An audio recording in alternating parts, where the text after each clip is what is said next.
अस्सलाम वालेकुम। आ जाओ। आ जाओ, आ जाओ इधर, आ जाओ इधर। आ जाओ, बैठा इधर। बैठो इधर। बैठो। आप आए एसएसबी के लिए। तो सबसे पहले हम बात करेंगे कि एसएसबी जिसके लिए आप आए हैं वो है क्या चीज़। ठीक है, क्योंकि मेजॉरिटी बच्चों को उसका आइडिया होता नहीं है। ठीक है, देखिए बेटा, ये एक रिक्रूटमेंट एजेंसी है जिनका काम है रिक्रूटमेंट करना। ठीक है, बेसिक चीज़ है। बहुत सारे पोस्ट से कंडक्ट निकाल देते हैं। कभी 10+2 के पोस्ट निकलते हैं, कभी ग्रेजुएट लेवल के पोस्ट निकलते हैं। आप सब ग्रेजुएट ही होंगे तो ग्रेजुएट लेवल की बात करेंगे। सुना होगा आपने एफएए के पोस्ट निकलते हैं, विलेज लेवल वर्कर के पोस्ट निकलते हैं जिसको हम पंचायत सेक्रेटरी पे बोलते हैं। ठीक है, पुलिस सब इंस्पेक्टर के पोस्ट निकलते हैं। ठीक है, रिसेंटली कांस्टेबल के पोस्ट निकलते हैं। उसके बाद एक सेकंड,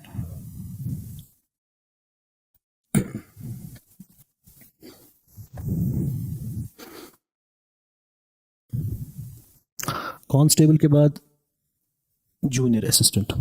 ठीक है, और साथ ही साथ पटवारी और एनटी भी निकलते थे, और रिसेंटली वो कंट्रोवर्सी की वजह से उन्हें बंद ही कर दिया है। तो ये आपको आइडिया है कि ये पोस्ट वगैरह निकलते रहते, और भी बहुत सारे पोस्ट हैं। रिसेंटली अगर आप 2026 की बात करें, 2026 में स्टॉक असिस्टेंट के लगभग 400 पोस्ट निकले थे, फाइनेंस अकाउंट असिस्टेंट के 600 पोस्ट निकले थे, और 1800 के करीब कांस्टेबल के पोस्ट निकले थे। ये 2026 की बात है। ठीक है, अब हम देखेंगे कि यहाँ इस वक्त सिलेबस हम डिस्कस करेंगे। सिलेबस मैं डिस्कस थोड़ा बाद में करूंगा। पहले मैं आपको दिखाऊंगा कि जो इनका सिलेबस है, अगर हम इनका अच्छे से जायजा करें इन सब पोस्ट्स का, अराउंड 80% सिलेबस सेम होता है। 80% सिलेबस सेम होता है। अब मैं दिखाता हूँ। सबसे पहले एक सेकंड, हम क्या करेंगे, हम डायरेक्टली एक, मैंने से फॉर एग्जांपल ये है विलेज लेवल वर्कर का है।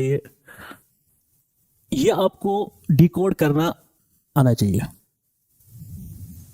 ये होता है ना सिलेबस। आप ध्यान से देखो, इस सेशन के बाद आप सबको आइडिया आ जाना चाहिए कि सिलेबस कैसे देखते हैं। ठीक है, वो मैं आपको दिखाने जा रहा हूं। ये जो पहली लाइन है, ये क्या है?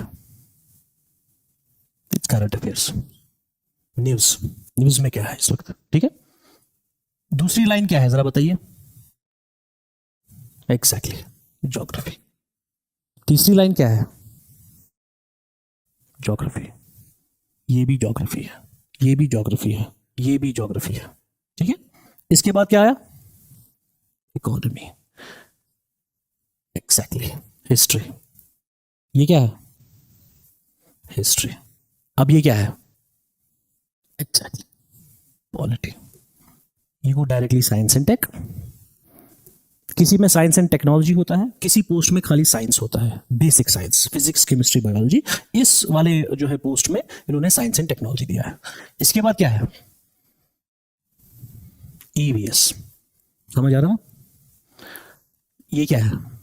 ये आता है इकोनॉमी के अंडर ही, इसके अंडर। आपका जो जीके का पोर्शन है, अब जीके के पोर्शन में यहां इन्होंने दिए हैं। जीके के पोर्शन में से फॉर एग्जांपल मेजॉरिटी पोस्ट की बात कर रहा हूं, जीके के पोर्शन में 30 मार्क्स दे दिए। अब 30 मार्क्स के लिए आपको क्या करना है? एक तो करंट अफेयर करना है, ज्योग्राफी करना है। ज्योग्राफी मतलब पूरी इंडियन ज्योग्राफी। इतना छोटा लिखा है इंडियन इकोनॉमी, इकोनॉमी सारी कंप्लीट करनी है, सारी इकोनॉमी का। मगर लिखा कितना है? 2 वर्ड्स है, इंडियन इकोनॉमी, मगर सारी इकोनॉमी। और इसको कंप्लीट करने में आपको 1 महीना लगेगा। ठीक है, हो गए 3। उसके बाद हिस्ट्री, एंशिएंट, मिडिवल, मॉडर्न, आपने देख पढ़ा होगा। उसके बाद साइंस, चाहे साइंस एंड टेक हो या बेसिक साइंस हो। उसके बाद एवीएस। कितने हुए? 1 2 3 4 5 6। करंट अफेयर के बगैर 6 कंपोनेंट आपको, जिसमें जीके का पोर्शन आपका कंप्लीट हो जाएगा। समझ आया यहां तक? अब देखें, इसके बाद अब मैंने ये इसका जिक्र क्यों नहीं किया जीके, क्योंकि मेजॉरिटी पोस्ट में ये अलग ही होता है, इसकी अलग वेटेज होती है। 30 नंबर, 20 नंबर, व्हाटएवर। अब जेके के पोर्शन में अलग से हिस्ट्री। अब किसकी हिस्ट्री है, किसकी इकोनॉमी है, मेरी बात समझ रहे हो? अब किसकी ज्योग्राफी है, जेएंडके। ये देखो, history, tourist destination, reorganisation act means polity, मगर क्या है, जम्मू एंड कश्मीर की। उसके बाद है सर ये हो गया इकोनॉमी आपका।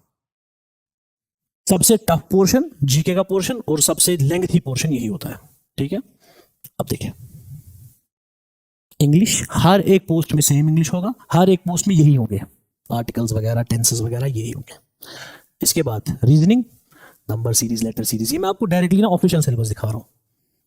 इसके बाद क्या आता है, मैथ, जिसको मैथ बोलते हैं, इसको एक्चुअल क्वांट ही है, ठीक है। इसके बाद क्या है, कंप्यूटर। अब आप ये देखो, अब हम वापस जाएंगे इधर। अब देखिए, अब जो मैंने पोस्ट आपको गिनवाए वो पोस्ट सारे मद्देनजर रखे हमने खुद का सिलेबस निकाल दिया।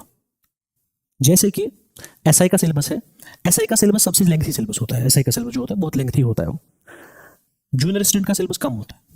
अब सबको मद्देनजर रखे हमने देखा कि किसी में मैथ के 10 टॉपिक्स है, किसी में मैथ के 12 टॉपिक्स है, किसी में मैथ के 15 टॉपिक्स है। हमने इनको एनालाइज करके अपना खुद का सिलेबस बनाया जिसमें 20 टॉपिक्स है, और 20 टॉपिक्स में ये सारे कवर हो रहे हैं। मेरी बात समझ रहे हो? अब मैंने जो भी सिलेबस दिखाया उसमें इकोनॉमी भी है, ज्योग्राफी भी है, हिस्ट्री भी है। ये खुद का सिलेबस हमने बनाया, उसमें हमने ये सारी चीजें डाल दी। इसका मतलब है आप घर से अभी आए हो प्रिपरेशन के लिए, 6 महीने आप प्रिपरेशन करोगे, 6 महीने के बाद आप घर जाओगे और उसके बाद आपको नए से प्रिपरेशन नहीं करनी चाहिए। अभी आप आए हैं, कल को पोस्ट निकल गई जूनियर असिस्टेंट के, आप एग्जाम देने के लिए रेडी होने चाहिए। उसके बाद वीएलडब्ल्यू के, मगर आप नहीं बोलनी चाहिए मैं अब नए से आऊंगा और नए से प्रिपरेशन करूंगा, मुझे 10 टॉपिक्स रह गए, नहीं। अब मैं आपको अपना सिलेबस दिखाता हूं जो हमने खुद फ्रेम किया है, क्योंकि इसके आपको आइडिया आ गया ना कि आता क्या है उधर। अब आप देखें कि ये देखिए, देखो बेटा, अब ये कौन सा है, मैथ वाला, ठीक है। अब आप कोरिलेट करेंगे चीजों को। अब ये मैथ है, 10th का मैथ है, उतना एडवांस मैथ नहीं होता है, बिल्कुल नंबर सिस्टम। एक सेकेंड, नंबर सिस्टम, ठीक है, ठीक है, एक सेकेंड बेटा, sorry, simple and decimal, comparison of functions, operations of fractions, square and square root, ठीक है, अलजेब्रा। हाँ, और एक बात, इसमें आपका एसएसबी भी कवर होगा, और उस हिसाब से हमने खाली ये पोस्ट कवर नहीं करने हैं, हमने एसएससी भी कवर करना है, जो नेशनल लेवल का एग्जाम होता है आपका, सुना होगा ना आपने, इसमें वो भी आपका, क्योंकि एसएससी में आपके जो मेन फोकस होता है वो सर्कल्स, ट्रिग्नोमेट्री, एडवांस मैथ पे होता है। इसके साथ हमने वो भी रखा है, आप देखें, ये आ गया आपका एडवांस मैथ, ट्रिग्नोमेट्री, ट्राइंगल्स, ठीक है, परमिटेशन, क्वांट के टॉपिक्स। मेरा कहने का मतलब यह है कि एक बार आपने ये मैथ कंप्लीट किया, आपको नए से मैथ पढ़ने की जरूरत नहीं है, चाहे एसएससी लेवल के एग्जाम हो, चाहे एसएसबी लेवल के एग्जाम हो, मेजॉरिटी पोस्ट। मगर एक चीज है, कुछ ऐसे पोस्ट निकलते हैं जिनमें ये मैथ भी होता नहीं है, जैसे कि एफए का मैथ आया था, जो रिसेंटली फाइनेंस अकाउंट असिस्टेंट का है, उसमें ये मैथ नहीं होता है, उसमें प्योर 11th और 12th का मैथ होता है, मगर वो मेजॉरिटी नहीं है, मेजॉरिटी ये है जो मेजॉरिटी में पूछा जाता है, ठीक है बेटा। इसके बाद ये तो मैथ ही है सारा। ये देखिए, अगर आपने देखा होगा, एनटी का सिलेबस देखा होगा आपने, एनटी में सिर्फ इतना था, ये मैथ एनटी में, इसके अलावा कुछ नहीं था। मगर ये भी हमने अपने सिलेबस में, क्योंकि और कह रहा हूं, सारे पोस्ट का सिलेबस हमने एनालाइज करके अपना सिलेबस बनाया है, ठीक है। अब ये आ गया, इसके बाद रीजनिंग में यही जो वहां देखा ना, लेटर सीरीज, नंबर सीरीज, ये सारी चीजें इसमें ऐड हो गई, blood relations, word energy, number energy, figural energy, ये सारी चीजें इसमें। इसके बाद आ जाता है इकोनॉमी। आप देखें, जीके में जो इंडियन इकोनॉमी थी, उस इंडियन इकोनॉमी जो 2 लफ्ज वहां दिए गए थे, उसमें आपको क्या क्या पढ़ना है। इंट्रोडक्शन टू इकोनॉमिक्स में आप देखिए, definition, states of evolution, positive versus normative economics, central problems, division in economics, economic systems, growth and it's measurement, ठीक है। इसके बाद इन्फ्लेशन, सवाल आते हैं, आरबीआई एंड मॉनेटरी पॉलिसी, ठीक है, एक्सटर्नल सेक्टर, फाइनेंशियल मार्केट, ये सारे इसी के, पॉवर्टी, इंक्लूजन, डेमोग्राफिक्स, यहां से सवाल ये हो गया आपका इकोनॉमी। उसके बाद हिस्ट्री। हिस्ट्री में एंशंट, जैसे मैंने बताया आपको, मिडिवल और क्या आएगा, मॉडर्न। और साथ ही साथ हम इसमें कश्मीर की हिस्ट्री भी पढ़ेंगे, क्योंकि वहाँ जो जेके का पोर्शन है वहाँ हिस्ट्री ऑफ कश्मीर भी है। ये आ गया आपकी हिस्ट्री ऑफ कश्मीर। ये सारी करना है आपको, ठीक है।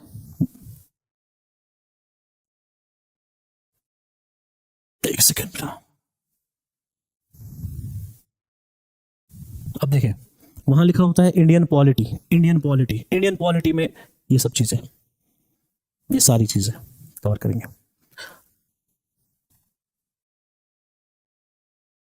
ये सारा इंडियन पॉलिटी है। ज्योग्राफी, इंडियन ज्योग्राफी, जिसमें वो लेक्स वगैरह जो चीजें थी वो यहाँ आ जाएंगी आपकी। Physical features, Himalayas, trans Himalayas वगैरह वगैरह, ड्रेनेज, क्लाइमेट, एटमॉस्फेयर वगैरह, ये इधर आ जाएगा। और कंप्यूटर्स यहाँ आ जाएगा, ठीक है। General science, physics, chemistry, biology, ये भी इसी में आ जाएगा। एनवायरनमेंट, जम्मू एंड कश्मीर अलग से, और करंट अफेयर्स। और टेक्नोलॉजी का पोर्शन, किसी किसी में टेक्नोलॉजी होता है। अब देखिए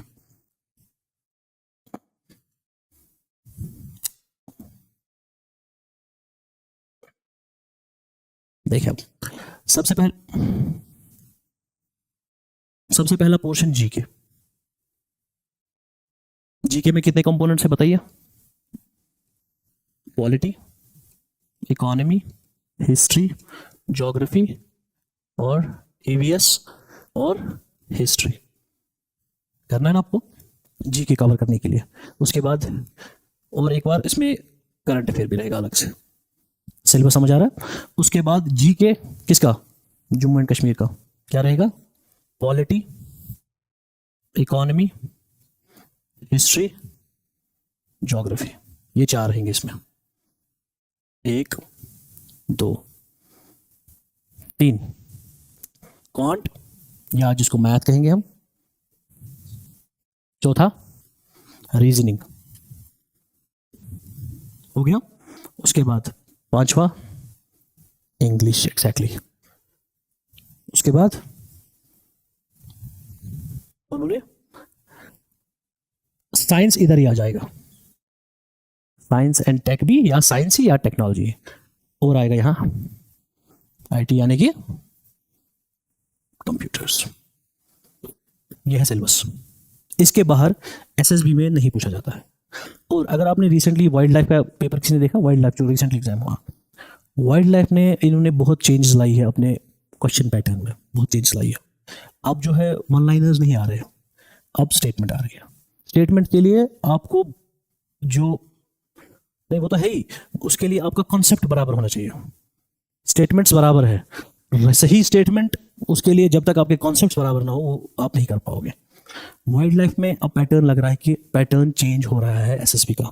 अगर आप मैं सुबह ही टीचर से बात कर रहा था, वो बोल रहे थे कि ये मान लीजिए लाइटर वर्जन है केएस का, जो वाइल्ड लाइफ का एग्जाम होता है, केएस का जो पेपर होता है लाइटर वर्जन था उसका। तो इसीलिए कॉन्सेप्ट पे बड़ा ध्यान रखना पड़ेगा। सिलेबस ये है, और ये मैंने 10 मिनट में आपको बता दिया, मगर इसको कवर करने में हमें लगते हैं 6 महीने, कम से कम 6 महीने। हमें शिकायत रहती है बच्चों की कि यहाँ टाइम लगता है, तो हम यहाँ ज़्यादा पढ़ाते हैं, तो वो हम शिकायत रखेंगे बच्चों की, क्योंकि उसके बगैर इधर कोई चारा नहीं है। इतना मैं आपसे गारंटी के साथ और वसूख से कह रहा हूँ, जिसने ये 6 महीने पढ़ लिया अच्छे से, उसका ये केएस का प्रीलिम्स हो जाएगा उसका, क्योंकि केएस का प्रीलिम्स यही है। मेरी बात समझ लो, केएस का प्रीलिम्स। और सिलेबस आपके जहन में इन 6 महीने यही घूमना चाहिए। हम पढ़ रहे हैं इस वक्त साइंस पढ़ रहे हैं, साइंस कहाँ आ रहा है, कितनी वेटेज है। इकोनॉमी पढ़ रहे हैं, कितनी वेटेज है, किस जगह है ये आपको, क्योंकि 3-3 4-4 महीने के बाद भी बच्चा पढ़ रहा है, उसको आइडिया ही नहीं है कि मैं किस पोर्शन पे क्या पढ़ रहा हूँ और किस पे मुझे मेहनत ज़्यादा करनी है। ठीक है, हो गया ये। दूसरी बात, इसमें हमने अब कुछ टाइमलाइंस बनाई है।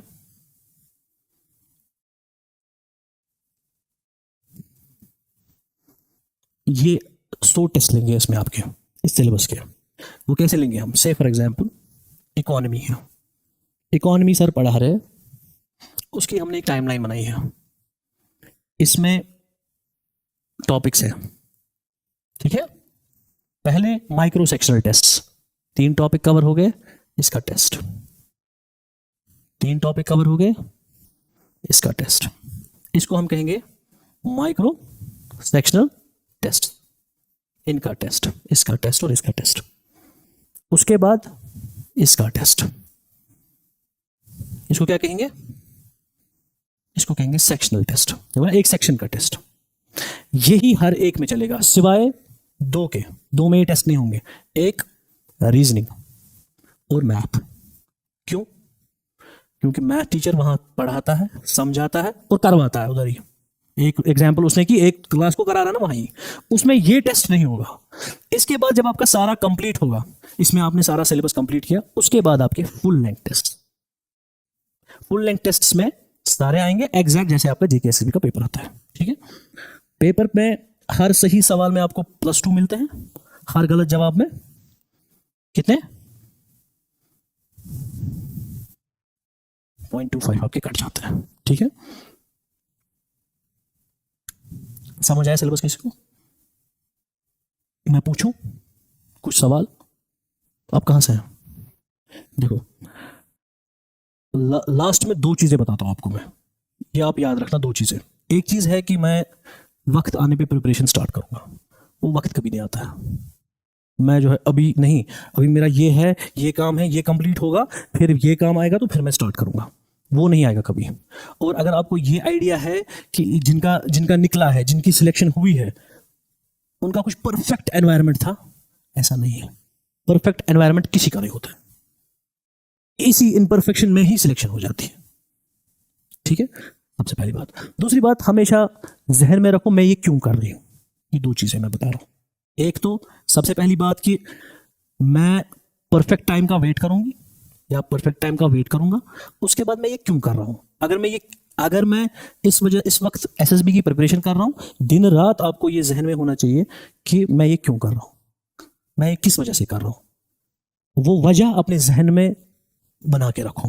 कुछ भी वजह हर एक की अपनी अपनी हो सकती है, मगर वो वजह आपको हाँ, और एक बात, इस प्रिपरेशन में अभी तक आपने अच्छा पढ़ा कोई फर्क नहीं पड़ता है, आपने बुरा पढ़ा कोई फर्क नहीं पड़ता है।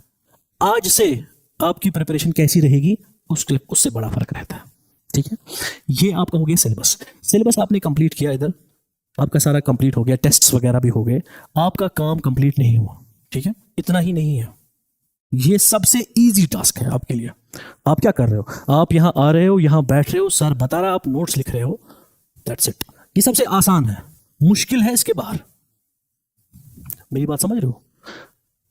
हमारे एक टीचर है, मोमिन सर है उनका नाम, वो बोलते हैं कि वो ज्योग्राफी पढ़ाते हैं, वो बोलते हैं कि सिलेबस मकलो में तो ही मकलोबा। वो तो आए ना 1 महीने, उन्हें खत्म किया सिलेबस, और आपने खत्म किया, बहुत अच्छी बात बोलते हैं वो। ये बच्चे को कंप्लीट करना है, तो उसके लिए आपको मेंटली प्रिपेयर रहना पड़ेगा। अभी तक मैं और कह रहा हूं, अभी तक जैसा पढ़ा आपको कोई फर्क नहीं पड़ता है, किसी भी चीज से कोई फर्क नहीं पड़ता है, मगर आज के बाद आप कैसा करोगे उससे बहुत फर्क पड़ेगा। ठीक है, ये 6 महीने आप झोंक दो कि मुझे इस 6 महीने में सब कुछ चीजें जो छोड़ देनी है, फुल एंड फाइनल मेरा फोकस क्लासरूम, क्लास नोट्स, जो प्रिपरेशन है वो रहनी चाहिए। ठीक है, उसके बाद मैं कुछ बातें और बताऊंगा। फॉर एग्जाम्पल, आप पढ़ेंगे ज्योग्राफी में सर ने कोई टॉपिक पढ़ा है, से for example latitudes and longitudes, sir ने पढ़ाया, प्रीवियस ईयर कोई क्वेश्चन आया, सर ने कराया उधर ही, मगर उसके साथ साथ आपका काम क्या है, घर गए, इसको रिवाइज किया, रिवाइज के बाद इस टॉपिक में से जो भी सवाल निकल रहे हैं वो आपको अपने नोट्स में ऐड करने पड़ेंगे। मेरी बात समझ रहे हो? हमने यहाँ 10 सवाल कराए, आपके अपने 20 होने चाहिए। इस टॉपिक के साथ आपने टॉपिक लिखा, आपने टॉपिक सर ने लिखवाया, आपने लिखा, साथ साथ उसके बाद जो 2 पेजेस वो सिर्फ एमसीक्यूज होने चाहिए। ये हर एक टॉपिक में रिपीट होना चाहिए। और जाते जाते जब आप इधर से निकलोगे, आपके पास इतने क्वेश्चन बैंक होंगे, आपको फिर कोई टेस्ट सीरीज लेने की जरूरत नहीं, आपके पास हजारों सवाल होंगे। मगर ये मेहनत आपको अभी 10 मिनट की होगी, क्योंकि हर एक टॉपिक में 10 मिनट शाम को लेंगे, आपको 20 एमसीक्यूज। अब आप सोचो, इतना सिलेबस है, इतना पढ़ना है, आपको कितने एमसीक्यूज जमा हो जाएंगे। और वो एमसीक्यू जो आपने खुद बनाए हैं, और जब एग्जाम होगा आप सीधे रिकॉल कर पाओगे थ्रू एमसीक्यूज। मैं आपको कह रहा हूं, जो आपको रिवीजन करना है, आपको टोटल नोट्स के रिवीजन नहीं करने। अगर आप एमसीक्यूज के रिवीजन करोगे ना, दैट इज इट, काम हो गया आपका। मेरी बात समझ रहे हो? तो मैं अल्लाह से दुआ करूंगा आप लोग जो सही मकसद से इधर आए हो उस मकसद में अल्लाह ताला आपको कामयाब करे। और किसी को कुछ सवाल है वो पूछ सकता है रिगार्डिंग द सिलेबस।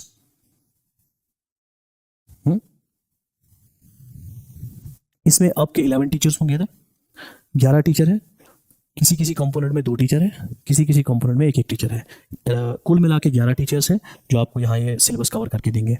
तो 6 महीने में इंशाल्लाह ये सब हो जाएगा अच्छे से। तो इसमें आपके बैच में एक ईद आएगी, तो नहीं तो बहुत सारे बैचेस हमारे चल रहे हैं जिनमें 2-2 ईदें आ गई थी। अब एक तो हो गई, अब बैच में बड़ी ईद आएगी आपको, तो उसका ख्याल रखना। थोड़ी इसमें छुट्टियां वगैरह उस वक्त हो, नहीं तो कोई छुट्टी नहीं होती है। हर एक पूरे हफ्ते के हफ्ते क्लासेस रहेंगी, सिर्फ एक दिन छुट्टी होगी, या तो फ्राइडे छुट्टी होती है या तो संडे छुट्टी होती है। मोस्ट प्रोबेबली हम कोशिश करते हैं कि संडे को ही छुट्टी हो, तो उस हिसाब से काम चलता है। ठीक है, और कुछ? आप कहाँ से हैं? आप एसएससी के लिए हैं? हाँ, देखिए आपके लिए बता रहा हूँ, मैथ, रीजनिंग, कंप्यूटर और इंग्लिश आपके लिए द मोस्ट इम्पॉर्टेंट आपके लिए। ठीक है, ये आपके लिए बड़े वेटेज। और आप जो जम्मू कश्मीर का हमारा पोर्शन है वो आप नहीं पढ़िएगा, वो आपके लिए किसी काम का नहीं है। जम्मू एंड कश्मीर जब हम स्टार्ट करेंगे ना, क्योंकि जम्मू एंड कश्मीर हमारी एक अलग फैकल्टी उठाती है जो मैंने अभी बता रहा था, उस वक्त आप स्किप कर लेना क्लासेस, बाकी आपका सारा रिलेवेंट रहेगा according to your exam also. ठीक है, जो मैंने अभी आपका ये पीडीएफ दिखाया हमारे सिलेबस का, उस पीडीएफ की कॉपी मैम से आप ले लेना, या वो आपको ग्रुप में डाल देंगी, वो आप वहां से देख लेना। ठीक है, एसएससी लेवल का आपका हो जाएगा इसी के साथ, एसएसबी एसएससी दोनों कवर हो जाएंगे इसी में।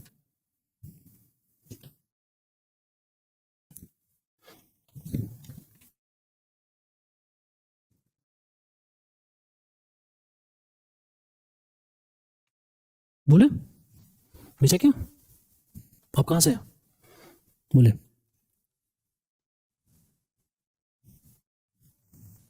अभी ये जो क्लास की इस वक्त टाइमिंग है ना, ये क्लास की टाइमिंग नहीं है।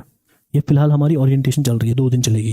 क्लास की टाइमिंग होगी 2 दिन के बाद, वो मुझे भी पता नहीं है वो कब होगी, वो बाहर मैम है उसको पता होगी एग्जैक्टली वो कब होगी। ठीक है, आप कहाँ से बेटे? आप बेटा, आप भी सेम दोस्त हो सारे? आप बेटा, आप कहाँ से? आप ना किसी बैच में थे ना, आप किस बैच में थे? तो क्या हुआ? अच्छा, वो जो सुबह बोल रहे थे मुझे, आप सुबह मुझे बोल रहे थे कि आप बेटा, अच्छा आपने हैदरपुर से। ठीक है, तो मेरी दुआएं हैं आप लोगों के साथ, ऑल द बेस्ट। अभी आपका और एक टीचर आएंगे, मोमिन सर आएंगे, आप जानते होंगे इनको। तो उसके बाद मैथ टीचर भी आएंगे, कल भी आप रिपीट करेंगे। तहलील सर बाहर गए हैं, वो इंशाल्लाह कल आपकी क्लास लेंगे, उसकी क्लास में भी हाजिर रहे इंशाल्लाह, वो देख लेंगे। ठीक है, ओके, अल्लाह हाफिज।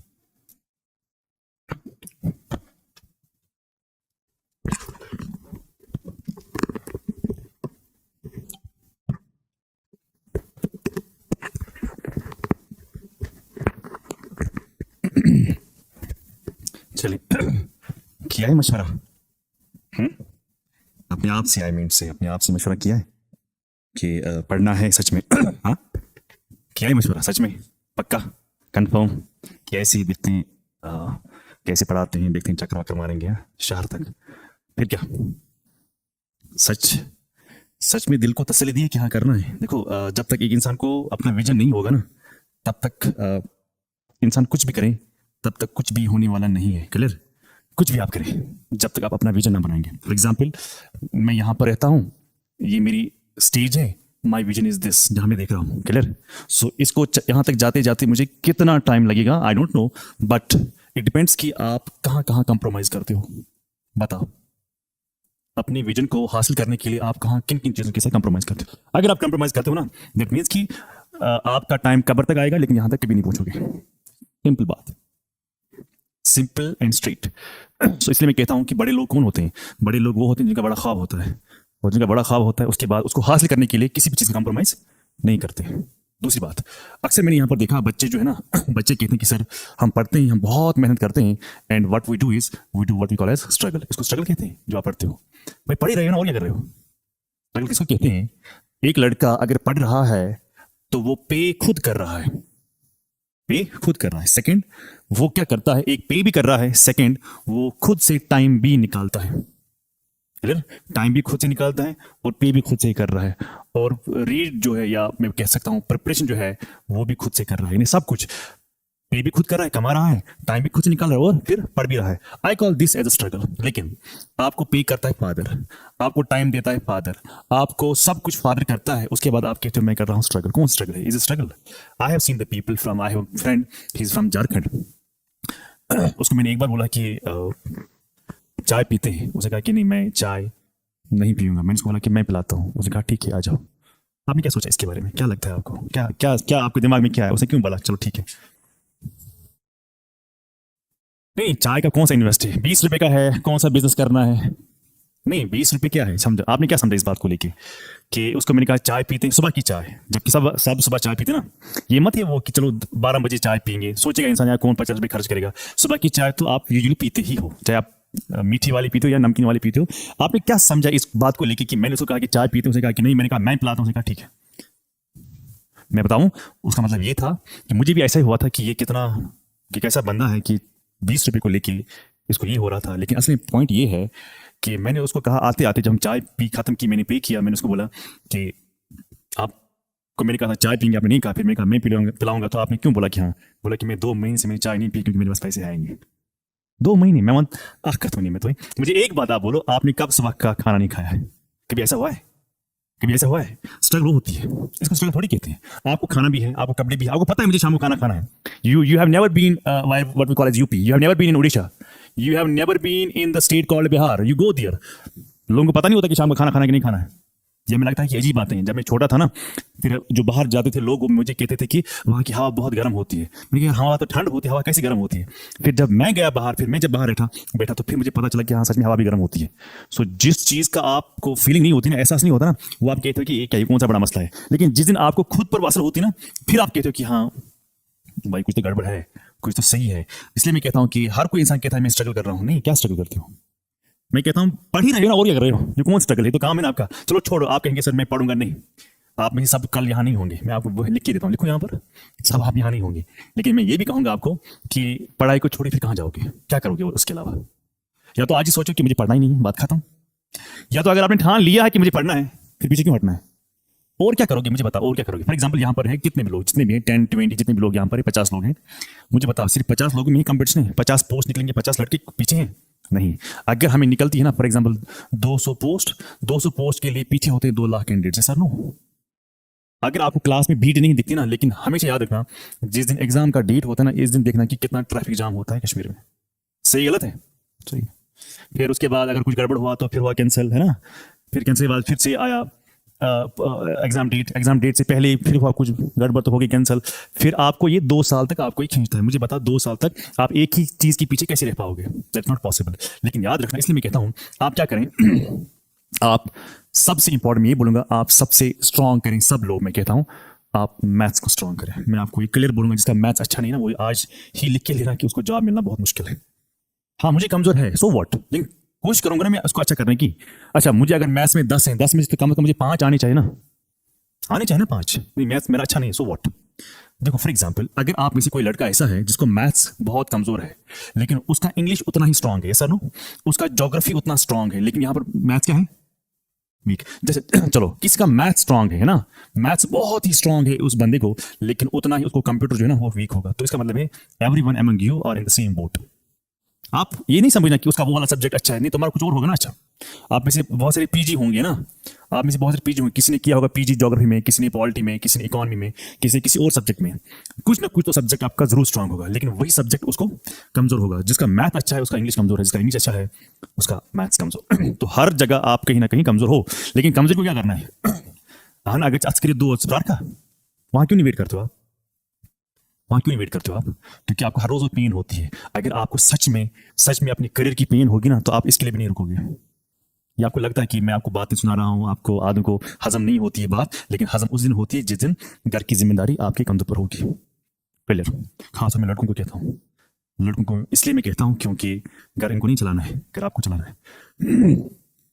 भले आपका बाप कितना बड़ा अमीर हो, कुछ नहीं करेगा बाप आपको, ज्यादा से ज्यादा वो पैसे देगा बिजनेस के लिए। कौन सा बिजनेस चलता है आज? कोई बिजनेस चलता है? आप जाओ मार्केट में एक दुकान के एक करके जाओ, हर दुकानदार के पास बोलो कि कितना दिन में ट्रांजेक्शन करते हो, तो कहता कि मेरे साथ दो ये करना सी पिछला भाई इच्छा हो ना, तो कहाँ जाओगे आप? तो इसलिए बेहतर है कि मैं कहता अगर अभी पोस्ट आ ही रही है ना, अगर अभी पोस्ट आ ही रही है तो बेहतर है ना कि मैं इसी में एक अपनी पोस्ट निकालूं। देखो क्या होता है, आफ्टर एवरी मंथ, मैं सीधा बोलूंगा ना, after every month, after every 30 days आपको सैलरी आती है इन योर पॉकेट, यस और नो? तो आप कम से कम आपका टेंशन होता है रिलीफ, यहाँ यहाँ बेटा यहाँ है। बताओ मुझे बताओ, अगर आफ्टर 30 डेज या 31st डेज जो मेरा कंप्लीट होता है तो मेरे पॉकेट में क्या आता है? कम से कम मैं तो मेंटली रिलीव हो रहा हूँ ना कि हाँ पैसे तो मुझे आ रहा है आफ्टर एवरी मंथ। अगर इस मंथ सैलरी नहीं आएगी ना तो नेक्स्ट मंथ सैलरी आएगी ना, तो मुझे दिमाग में है ना कि 2 मंथ्स की सैलरी मुझे इकट्ठा आएगी। से फॉर एग्जाम्पल मेरी सैलरी है 30,000, तो 2 महीने तक मुझे सैलरी आई नहीं, लेकिन 2 महीने के बाद तो 60 तो आएगा ना मेरे पास। मुझे प्रॉब्लम तो नहीं है ना मुझे, अगर मुझे कर्जा भी चढ़ेगा ना, लेकिन आफ्टर 2 मंथ्स मुझे कोई मसला, और कर्जा देने के भी लोग तैयार हैं उसको, जिसको पता है कि इनकी जॉब है। क्लियर? सो दूसरी बात, जब आप घर को चलाओगे ना तब आपको असल में समझ में आएगा कि असली जिंदगी क्या है। अभी ना आपकी एज कम है, आप उड़ रहे हैं आसमानों में, है ना, कुछ दिखाई नहीं दे रहा है। हाँ, बिकॉज इट्स एज फैक्टर। ये एज फैक्टर जो है बहुत बड़ा फैक्टर होता है। हम क्यों कहते हैं जो एडोलसेंट लड़का होता है इंसान खास ख्याल था, उन्हें क्यों बोलते हैं? क्योंकि उसकी एज वही होती है, उसकी मैच्योरिटी ग्रोथ ज्यादा होती है उसी टाइम पीरियड में। अब इमेज ख्याल था। क्लियर? तो हम क्यों नहीं कहते हैं 50 साल के लड़के को उसको ख्याल रखना? क्या ख्याल रखना? उसको उसकी मेंटल ग्रोथ होगी होती है कि सही क्या है गलत क्या है, कहां पर आप गलत तरीके से जाओगे, कहां पर सही डायरेक्शन में जाओगे। इट डिपेंड्स, जो आपकी एडोलसेंट एज जो है वहां ही डिसाइड होता है कि आप कहां जाओगे। गलत तरीके से जाओगे तो गलत से मिलेगा, अच्छे से जाओगे तो अच्छे ही मिलेगा। और याद रखना, कोई भी चीज मुफ्त में नहीं मिलती है। मुझे बताओ, जितने पैगंबर आए हैं ना, I hope everybody is Muslim here, so what, आप मुस्लिम है ना मुस्लिम जो भी है, लेकिन सबसे ज्यादा पैगंबर में से सबसे जिंदगी खराब किसकी थी? खराब इन द सेंस की समाज सही नहीं था उसके लिए, हर जगह कुछ ना कुछ परेशानी होती थी। तो हमारी प्रॉफिट की थी ना, सबसे ज्यादा खराब जिंदगी उनकी थी ना, सबसे ज्यादा परेशानी उन्हीं को ही थी ना, अपने लोग उसको खिलाफ हो गए ना, सबसे ज्यादा परेशानी उनकी थी, लेकिन अल्लाह ताला ने सबसे ज्यादा नाम उन्हीं का ही उठाया। तो मतलब क्या है, इससे हमें सीखना है, अगर पैगंबर को भी हालत खराब थी इस दुनिया में, लेकिन अल्लाह ताला ने नाम उन्हीं का ही रोशन किया। सिमिलरली, अगर आप अपने आप को चैलेंज करते हो ना, जिस दिन आप कंटिन्यूसली अपने आप को चैलेंज करते हो तो आप कुछ ना कुछ हासिल जरूर करोगे। जिस दिन आपने अपने आप को चैलेंज करना बंद किया ना, तो इसका मतलब है कि अल्लाह ताला ने बॉडी का मैकेनिज्म ऐसे बनाया है कि जब आप चैलेंज को फेस करते हो ना, आप उतना ही ज्यादा प्रोग्रेस करते हो। सो कोई भी चीज मुफ्त में नहीं मिलती। हम कहते हैं ना कि जन्नत के अलावा आपको क्या चाहिए, और क्या चाहिए आपको? उसी को चलाओ कुछ चाहिए, लेकिन जन्नत को, ये आप हैं, ये जन्नत है, तो कुछ तो क्रॉस करना है ना। क्रॉस क्या करना है? क्रॉस तो कुछ करना होगा ना। दैट्स डेथ, यस और नो? तो डेथ आसान है, डेथ आसान है, मरना आसान है। मरना मतलब जब मौत आती है ना तो आसान है। हुजूर ने नहीं कहा कि ऐसा है कि जैसे एक कांटेदार छड़ी है, तो जब आप कॉटन के रोल में लगाते फिर वापस लाते तो कॉटन कैसे निकलेगा?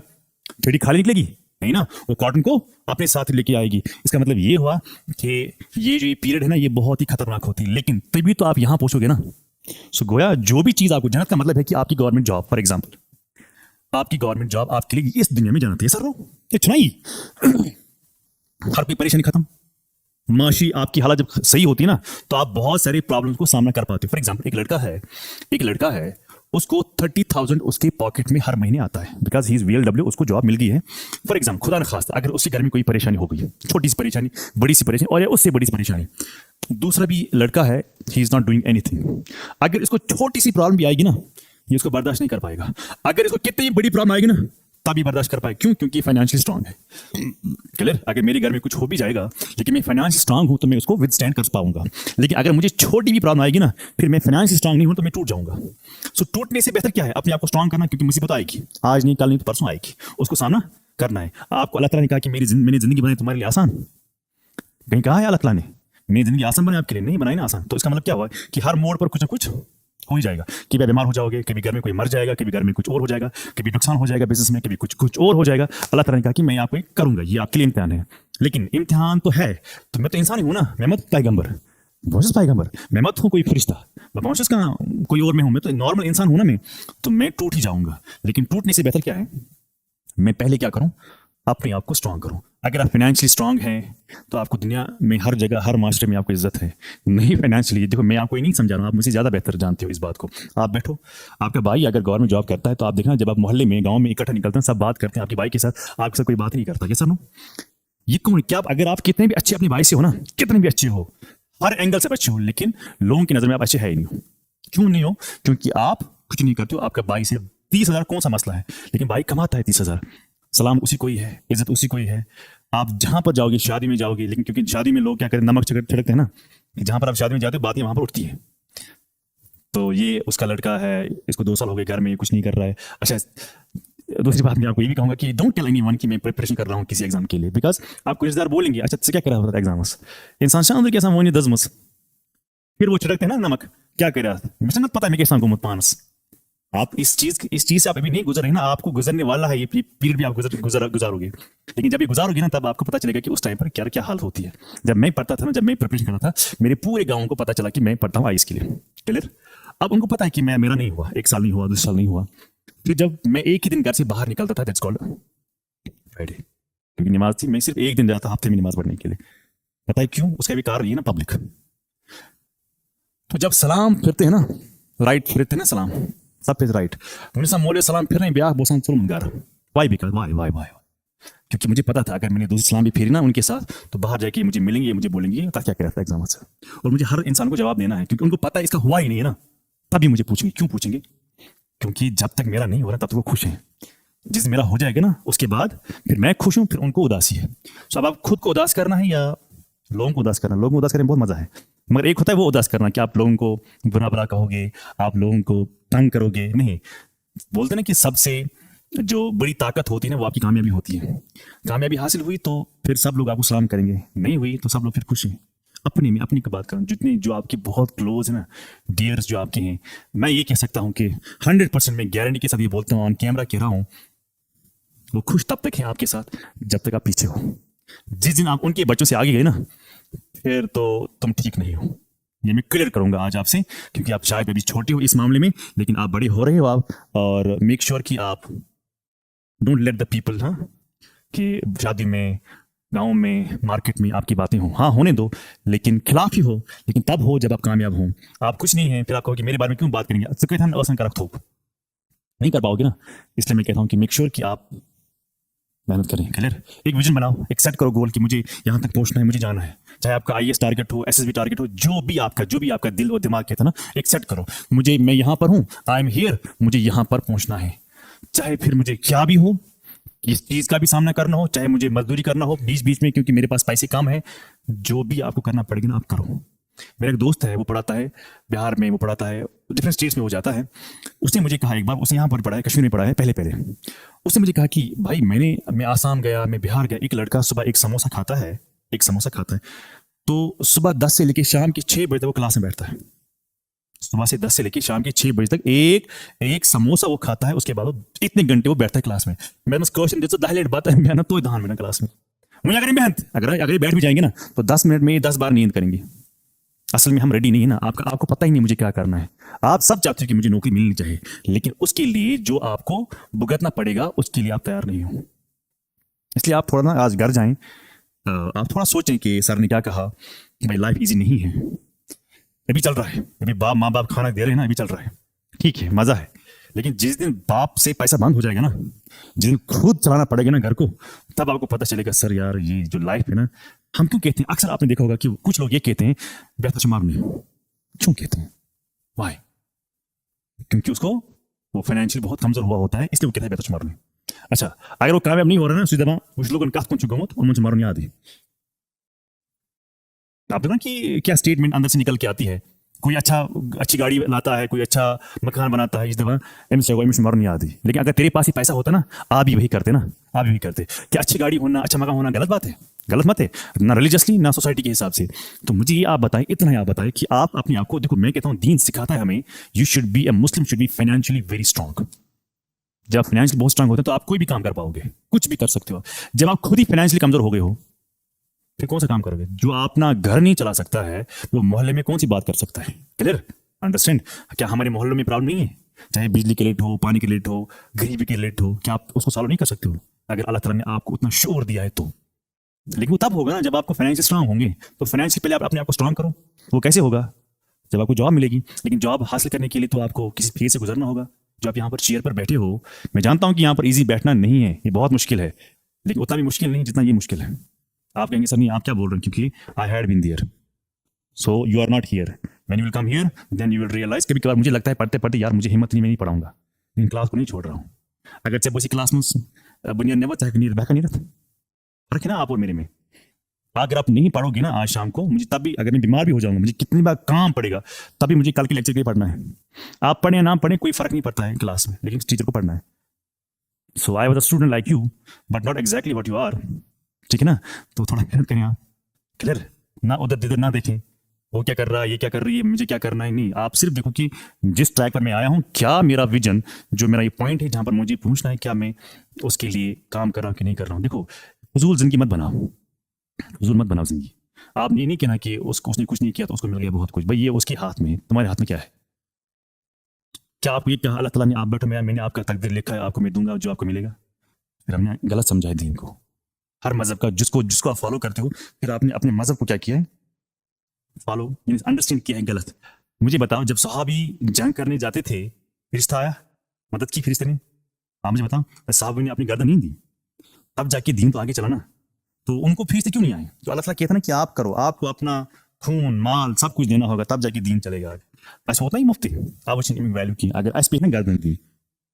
जैसे कि मैं कहता हूँ लड़कियों को, जब घर में झाड़ू मारते हो ना, मैं भी मारता हूँ, इसमें कोई हर्ज नहीं है, फिर दूसरा बंदा आता है तो उसने गंदगी डाले तो कितना गुस्सा आता है, गुस्सा आता है कि नहीं आता है? तो त्रामश वगैरह, आप कोई काम करो दूसरा बिगाड़ेगा, आप देखो कितना गुस्सा आता है। बस ये तो वही कहानी है ना, उन्होंने गर्दनें दी हैं, हमने नहीं दी है, इसलिए हमें पेन नहीं, पेन उनको है।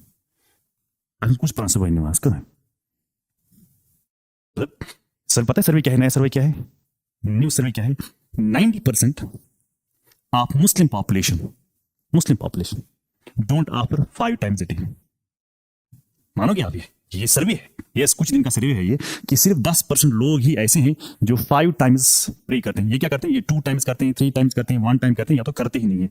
तो फिर आप कहते हो कि मैं मुसलमान हूं, किस कस का मुसलमान है ही नहीं। ये नया सर्वे है, मैं आपको जोक नहीं बता रहा हूँ। 90% Muslim population they don't offer नमाज 5 टाइम्स अ डे। एक बार पढ़ते हैं, 2 बार। आपने सुना होगा जिसने एक बार छोड़ी वो क्या है, अब जिसने 5 छोड़ी वो क्या है, क्लियर? चलो, मैं यहां पर बोलता हूं कि अब मैं डिस्कस करता हूं। माय नेम इज मोमिन, आई टीच 2 सब्जेक्ट्स। फिलहाल के मैं ज्योग्राफी की बात करता हूं, लास्ट में हम पढ़ाते हैं पॉलिटी। क्लियर? सबसे पहले, every game has a rule, every game has a rule. आप क्रिकेट खेलोगे अपने हिसाब से खेलोगे, रूल के साथ खेलते हो। अदरवाइज मैं शॉट मारता, बॉल रखूं जेब में, फिर दौड़ू रन, ये रूल है नहीं ना? जो रूल है ना, मुझे वही फॉलो करना है ना। आप फुटबॉल खेलते हो, रूल। आप कोई भी गेम खेलो, जो रूल। मैं कहता हूं कॉम्पिटिटिव एग्जाम जो है ना, कॉम्पिटिटिव एग्जाम जो है, ये भी एक गेम है, ये भी एक गेम है। अगर ये भी एक गेम है ना, it has to be followed by the rule, yes और नो? सो रूल क्या है? रूल क्या है इसके लिए रूल जो है, that is, I would rather से इट इज सिलेबस। नहीं, चाहे आप क्लास 4th का एग्जाम दें या आप आईएएस का दें, हर किसी के लिए अपना सिलेबस है, हर किसी के लिए अपना सिलेबस है। जैसे एक बार मैं पढ़ा रहा था, कुछ टॉपिक्स लिखे गए थे एसएसबी के सिलेबस में, ठीक है ना? तो उसमें कहीं नहीं लिखा है लैटिट्यूड लॉन्गिट्यूड, उसमें कहीं नहीं लिखा है इंट्रोडक्शन ऑफ ज्योग्राफी, उसमें सीधा लिखा है physical and political division of India and world. उसमें बाद लिखा है क्लाइमेट, उसके बाद लिखा है बाकी पॉइंट्स। क्या लैटिट्यूड लॉन्गिट्यूड कहीं मेंशन था? नहीं।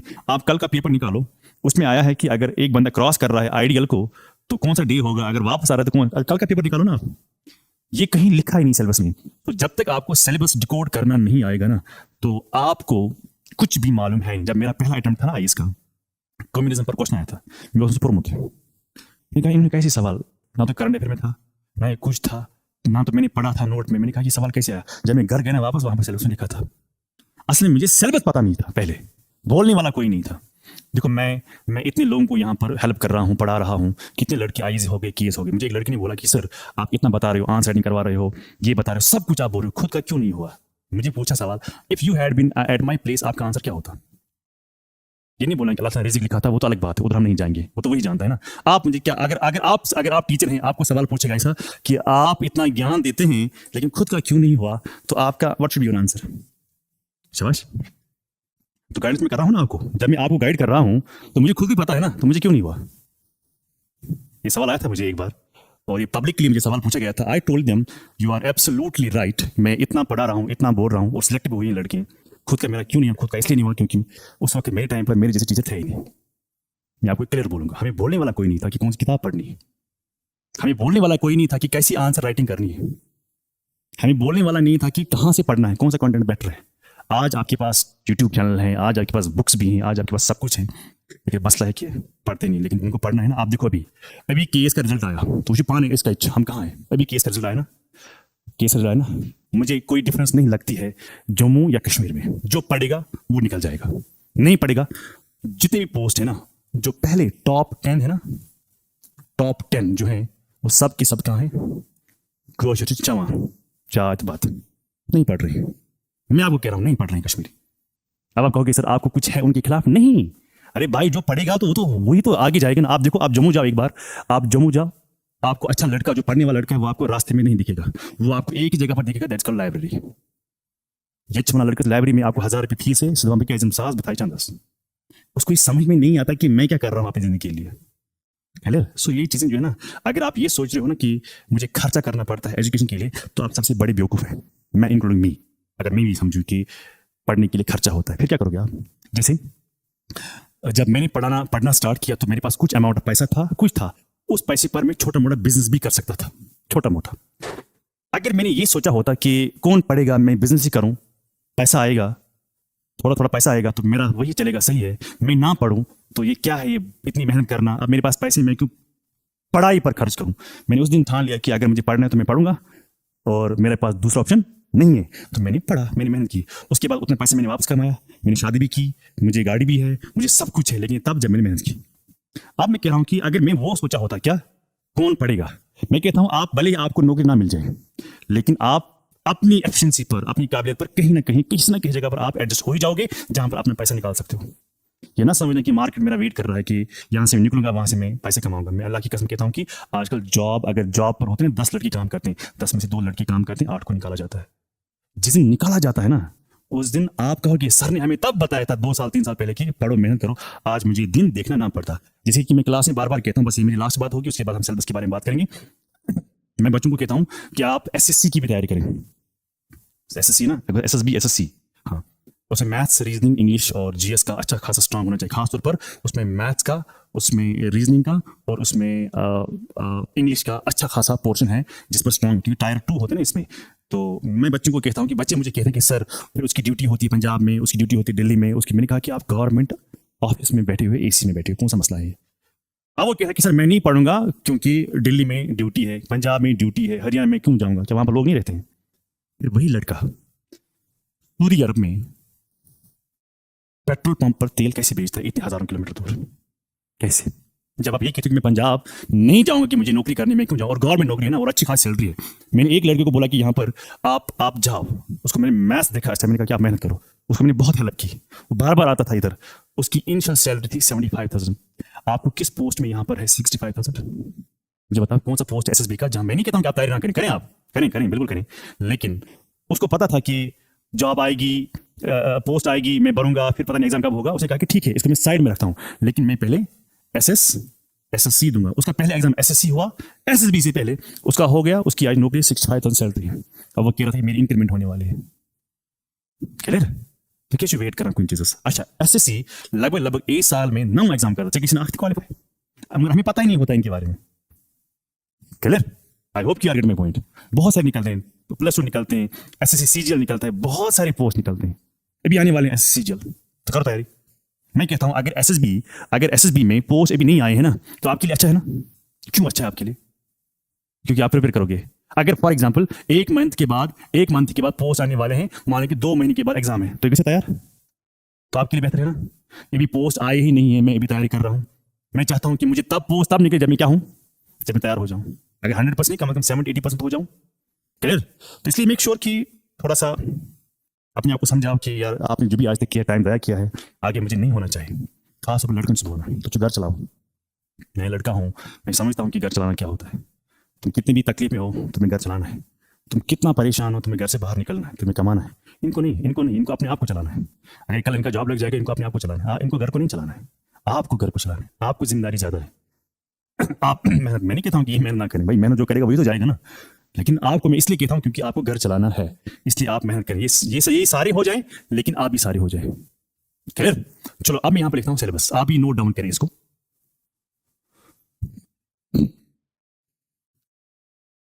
Syllabus, clear? जहां पर भी आपको लगता है कि मुझे डाउट हो गया, मुझे सवाल पूछना था, जहां तक सवाल आता है फिर पूछ नहीं पा रहा हूं, ये दिमाग से बाहर निकालो। इसको आज ही दिमाग से बाहर निकालो कि डर किस बात का, किस बात का डर। बेकरी मेहरबानी एक काम करो, ये जो मोबाइल फोन है ना, ये आप बंद ही करें। मुझे पता है कि आप नहीं करोगे, मैं तो बोलता हूं आपको, ये मैं जानता हूं, सब सांस बंद हो जाएगी, लेकिन मेरा मोबाइल बंद नहीं होना चाहिए। क्लियर? सिलेबस में आप सबसे पहले, अगर मैं ज्योग्राफी की बात करता हूं, बाद में हम पॉलिटी की बात करेंगे, तो इसमें आप क्या करें, आप सबसे पहले, अगर मैं बुक्स के बारे में बात करूं, पहले मैं बुक की बात करता हूं।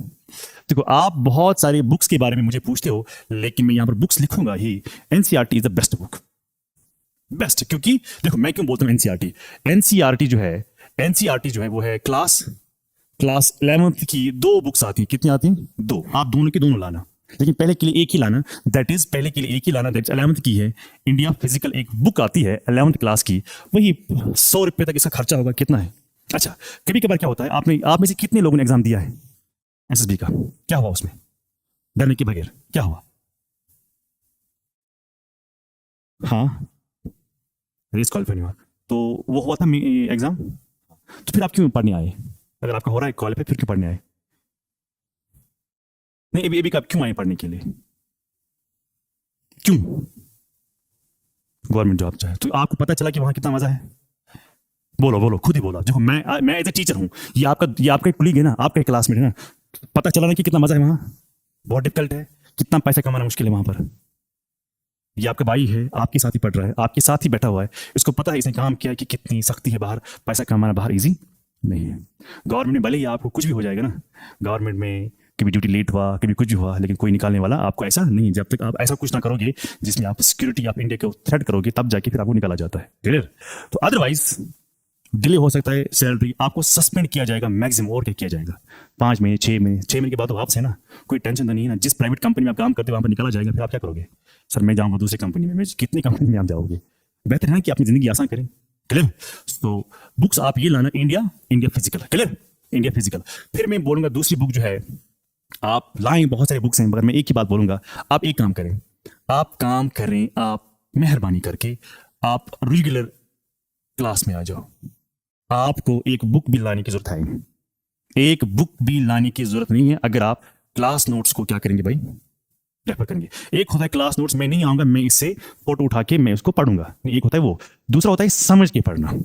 क्यों मैं कहता हूं समझ के पढ़ना? क्योंकि कभी कभार कोई क्वेश्चन ऐसा आता है, वो सीधा नहीं होता है, यानी उसका स्टेटमेंट सीधा नहीं होता है। अब मैं क्या करूं, मैंने कितना भी रट्टा मारा होगा, मुझे क्वेश्चन नहीं आएगा जब तक मुझे अपने आप को समझाना है। अगर मैंने ये टॉपिक पढ़ा, भले ही मैंने क्या पढ़ा, भले ही मैंने इंट्रो पढ़ा, मैंने इंट्रोडक्शन ऑफ कॉन्सेप्ट पढ़ा, लेकिन कैसे पढ़ा? रट्टा नहीं, समझ के, इसमें डाल के फिर अगर मुझे कोई क्वेश्चन आया भी, नहीं पता है मुझे इसका आंसर, लेकिन लॉजिकली मैं इसको सवाल का जवाब निकाल सकता हूं। लेकिन वो तब होगा ना जब मैंने अपने आप को क्या है, एक होता है रैंडमली आप बुक पढ़ते हो घर में, यहां पढ़ा, आए क्लास, नींद थी, आप क्लास में हो ही नहीं हो, फिर क्या फायदा क्लास देना? मेक श्योर कि आप क्लास में हैं, लेकिन आप फुल्ली क्लास में। अब मेंटली फिजिकली तो आप है ही नहीं यहाँ, मेंटली हम यहाँ नहीं होते। मैं क्या करता हूँ, मैंने बहुत बार देखा है, मैं पढ़ाते जब जो ही 20 मिनट होते हैं ना, हाफ ऑफ द क्लास सोई हुई होती है। कुछ 2 बच्चे बातें करते हैं, उनको मूड नहीं है पढ़ने का, 2-4 यहाँ पर सोए हुए हैं, कोई लड़का आप में से है जो अटेंटिव रहता है, और उसकी सिलेक्शन हो जाती है। मैं कहता हूं कि पेपर मुश्किल होना चाहिए, जो भी पेपर आएगा वो मुश्किल होना चाहिए। क्यों? अदरवाइज मेरा एक दोस्त है, वो है +2 लेक्चरर। क्या है? जब लेक्चर का एग्जाम था ना, तो मुझसे बड़ा है, 5-8 साल बड़ा है मुझे, तो उसने, कल एग्जाम है, उसने मार्केट में एक 20 रुपए की पटरी पर लाई किताब, पढ़ा वही, हाफ ऑफ द पेपर उसी 20 रुपए की किताब में था। जिसने पता नहीं 6-6 महीने से पढ़ा था ना, उस बेचारे को नुकसान हुआ। अब मुझे बताओ, नौकरी किसको मिलनी चाहिए थी? जो 6 महीने से अच्छे से पढ़ रहा था, या जिसने 20? ये तो अल्लाह ताला ने लिखा था रिज़्क में, उसके उधर में नहीं जा रहा हूँ, लेकिन पेपर होना चाहिए था मुश्किल, ताकि जो नॉर्मली पढ़ते हैं उनको नॉर्मल क्वेश्चन नहीं आए, लेकिन जो स्टैंडर्ड क्वेश्चन हो वो उसको आए, जो जिसने अच्छे से पढ़ा होगा। क्लियर? मैं खुद वही चाहता हूँ कि पेपर, लेकिन वो आज हो भी रहा है वही। आप खुद देखो पिछला वाला पेपर, मैं गारंटी दूंगा कि एनटी का पेपर फिर किस लेवल का होगा। एनटी में भरा है ना फॉर्म, आपने भरा होगा, तो उसका किस लेवल का फॉर्म होगा, एग्जाम होगा, तो एक्सपेक्ट कर सकते हो बहुत मुश्किल पेपर होगा। एएफए का भरा है, तो कितना मुश्किल होगा पेपर? एक्सपेक्ट करना कि मुश्किल ही होना चाहिए, और मुश्किल होगा भी, डेफिनेटली होगा। So right first point is introduction of what? Introduction of constitution. ये आपको पढ़ना है। फिर इंटर में क्या आता है वो हम क्लास में पढ़ेंगे। फिर उसके बाद आपका है सेकंड, वही लैटिट्यूड्स एंड लॉन्गिट्यूड, और इसी में सवाल आया है, लैटिट्यूड्स क्या होते हैं, लॉन्गिट्यूड्स क्या होते हैं, ये हम सब पढ़ेंगे। क्लियर? फिर हम पढ़ेंगे इंडिया एज अ फिजिकल या इंडिया एज अ जोग्राफिकल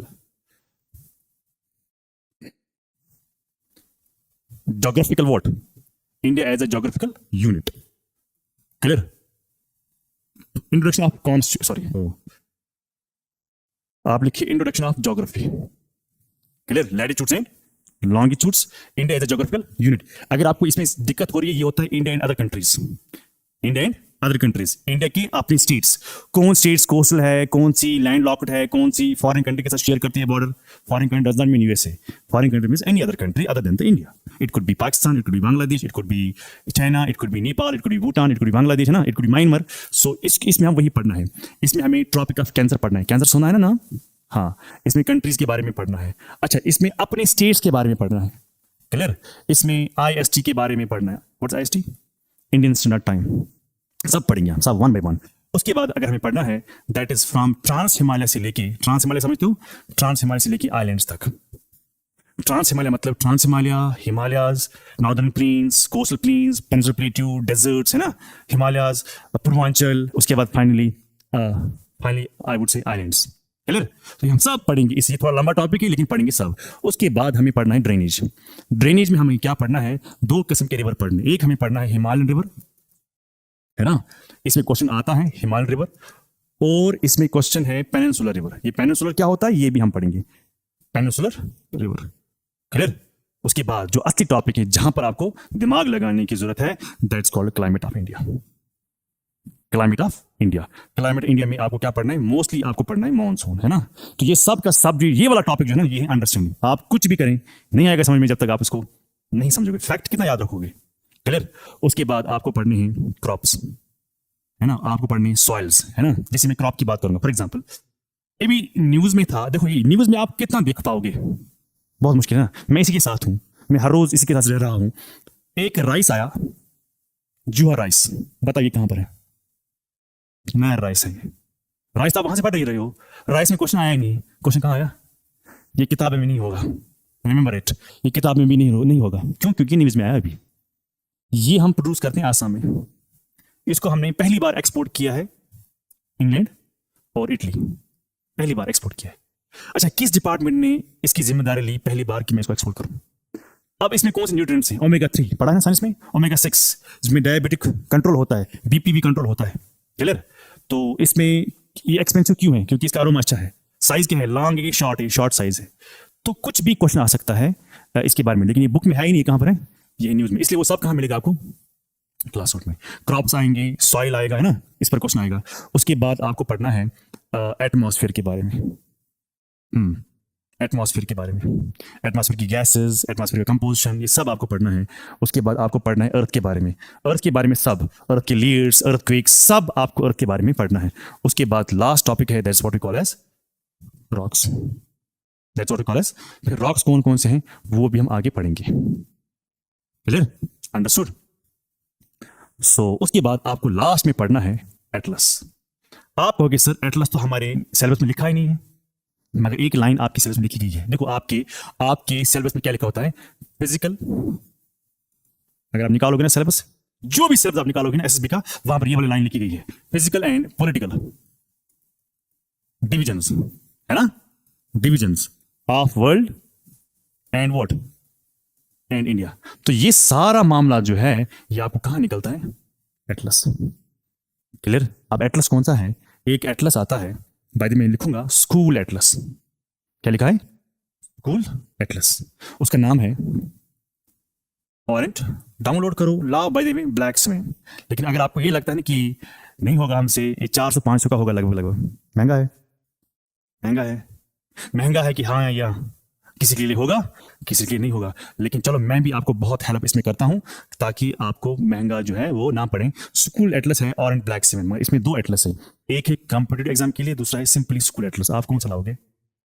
शाबाश शाबाश, आप कौन सा लाओगे? देखो मैं यहाँ पर लिखता हूँ, फिर ये कल नहीं बोलना कि सर आपने क्या बोला। मैं यहाँ पर दोनों लिखता हूँ, एक होता है फॉर कॉम्पिटिटिव एग्जाम के लिए आपको है ऑरेंज ब्लैक स्वेन, दूसरा भी ऑरेंज ब्लैक स्वेन है लेकिन वो होता है सिंपली, मगर आप लाओगे ये वाला Why? Because इसका है लगभग 9th की 10th एडिशन इसमें है, इसमें भी पुराना ही 2nd की 3rd एडिशन, इसलिए इन्फॉर्मेशन इसमें कम है, लेकिन इस नाम पर हम लाते हैं ये क्योंकि कंप्यूटर एग्जाम के लिए है, इसमें इन्फॉर्मेशन बहुत कम है, इन्फॉर्मेशन इसमें बहुत ज्यादा है, इसलिए आप ये वाला लाओगे, ये भी नहीं लाना, जब मैं कहूंगा तब फिर लाना। क्लियर?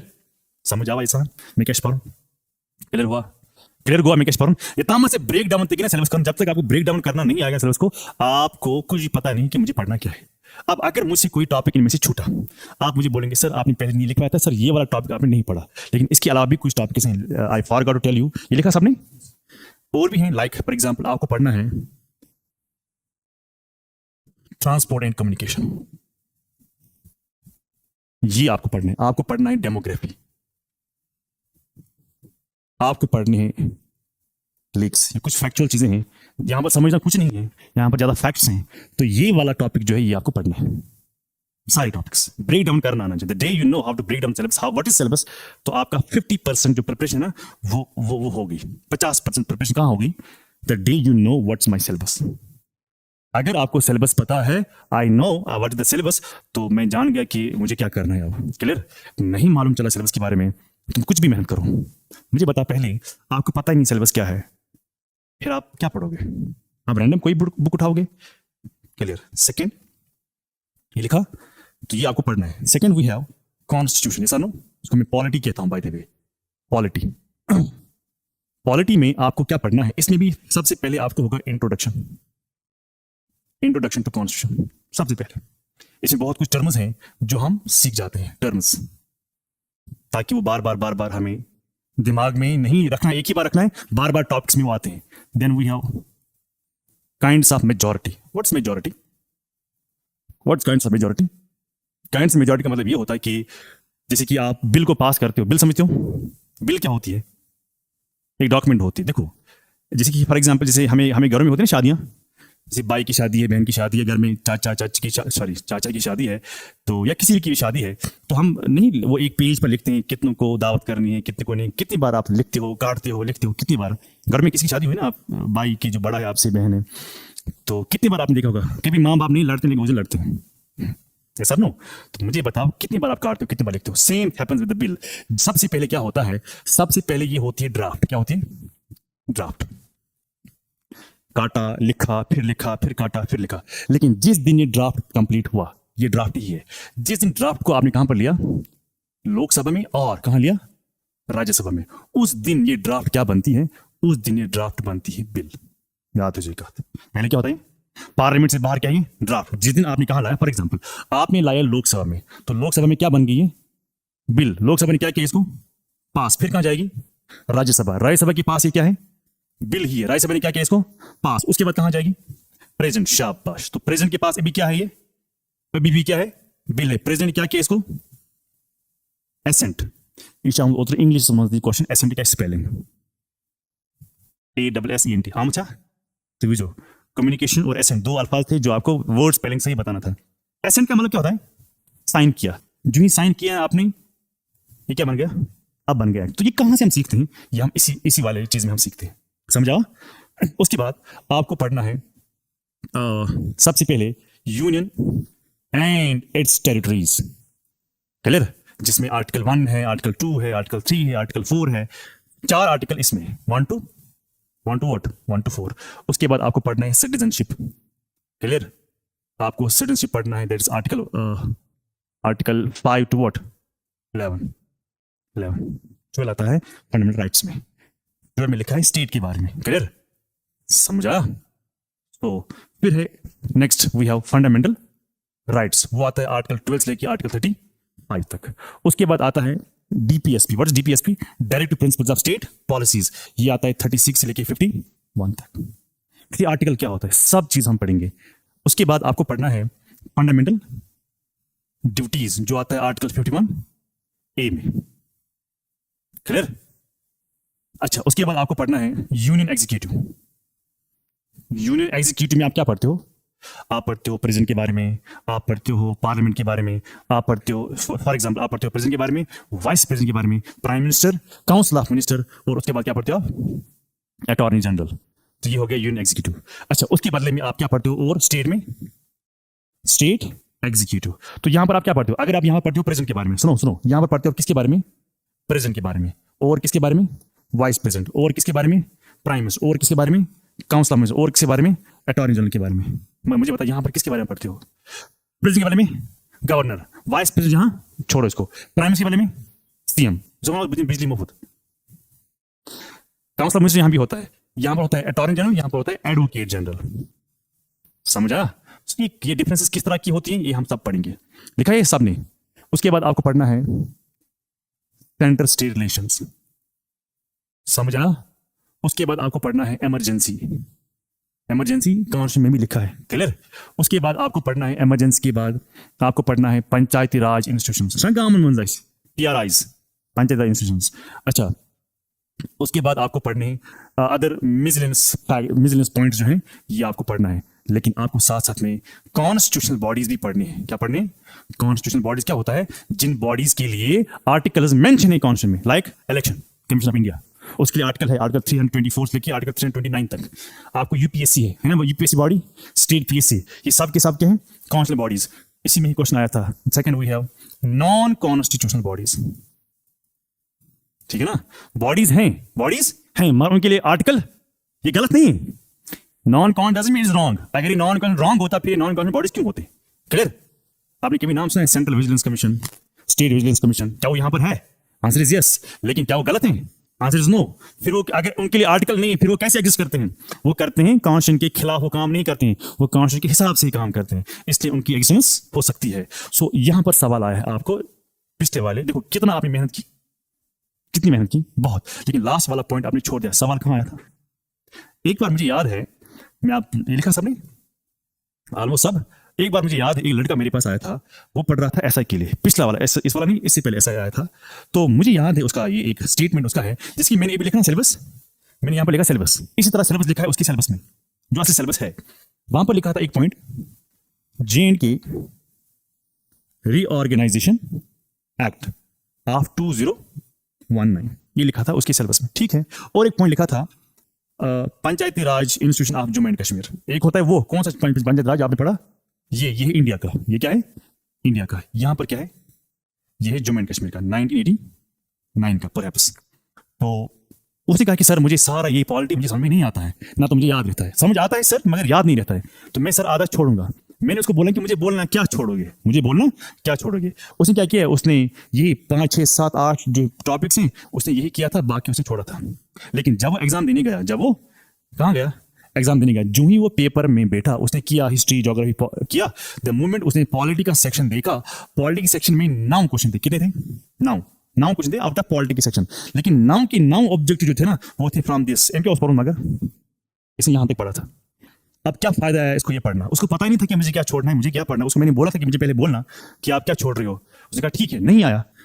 9 के 9 ऑब्जेक्टिव्स उसको इसी एक टॉपिक से आए थे और वो इजी थे, पर उसे ये पढ़ा नहीं था, उसको कहां पता था। इसलिए मैं कहता हूं कि खुद से ही फॉलो करें किसी एक चीज को। चाहे आप मुझे फॉलो करते हो, आप किसी यूट्यूब के टीचर पर फॉलो करते हो, या आप किसी और को फॉलो करते हो, आप करें फॉलो, लेकिन फॉलो करें प्रॉपरली। क्लियर? फॉलो करें प्रॉपरली, जिसकी आपकी अटैचमेंट होती है, दिल की अटैचमेंट। मैं इस सर से थोड़ा ज्यादा मुतासिर हूं, क्लियर, मैं उस सर से ज्यादा हूं, मैं इससे ज्यादा हूं, तो आप क्या करें, आप ये करें।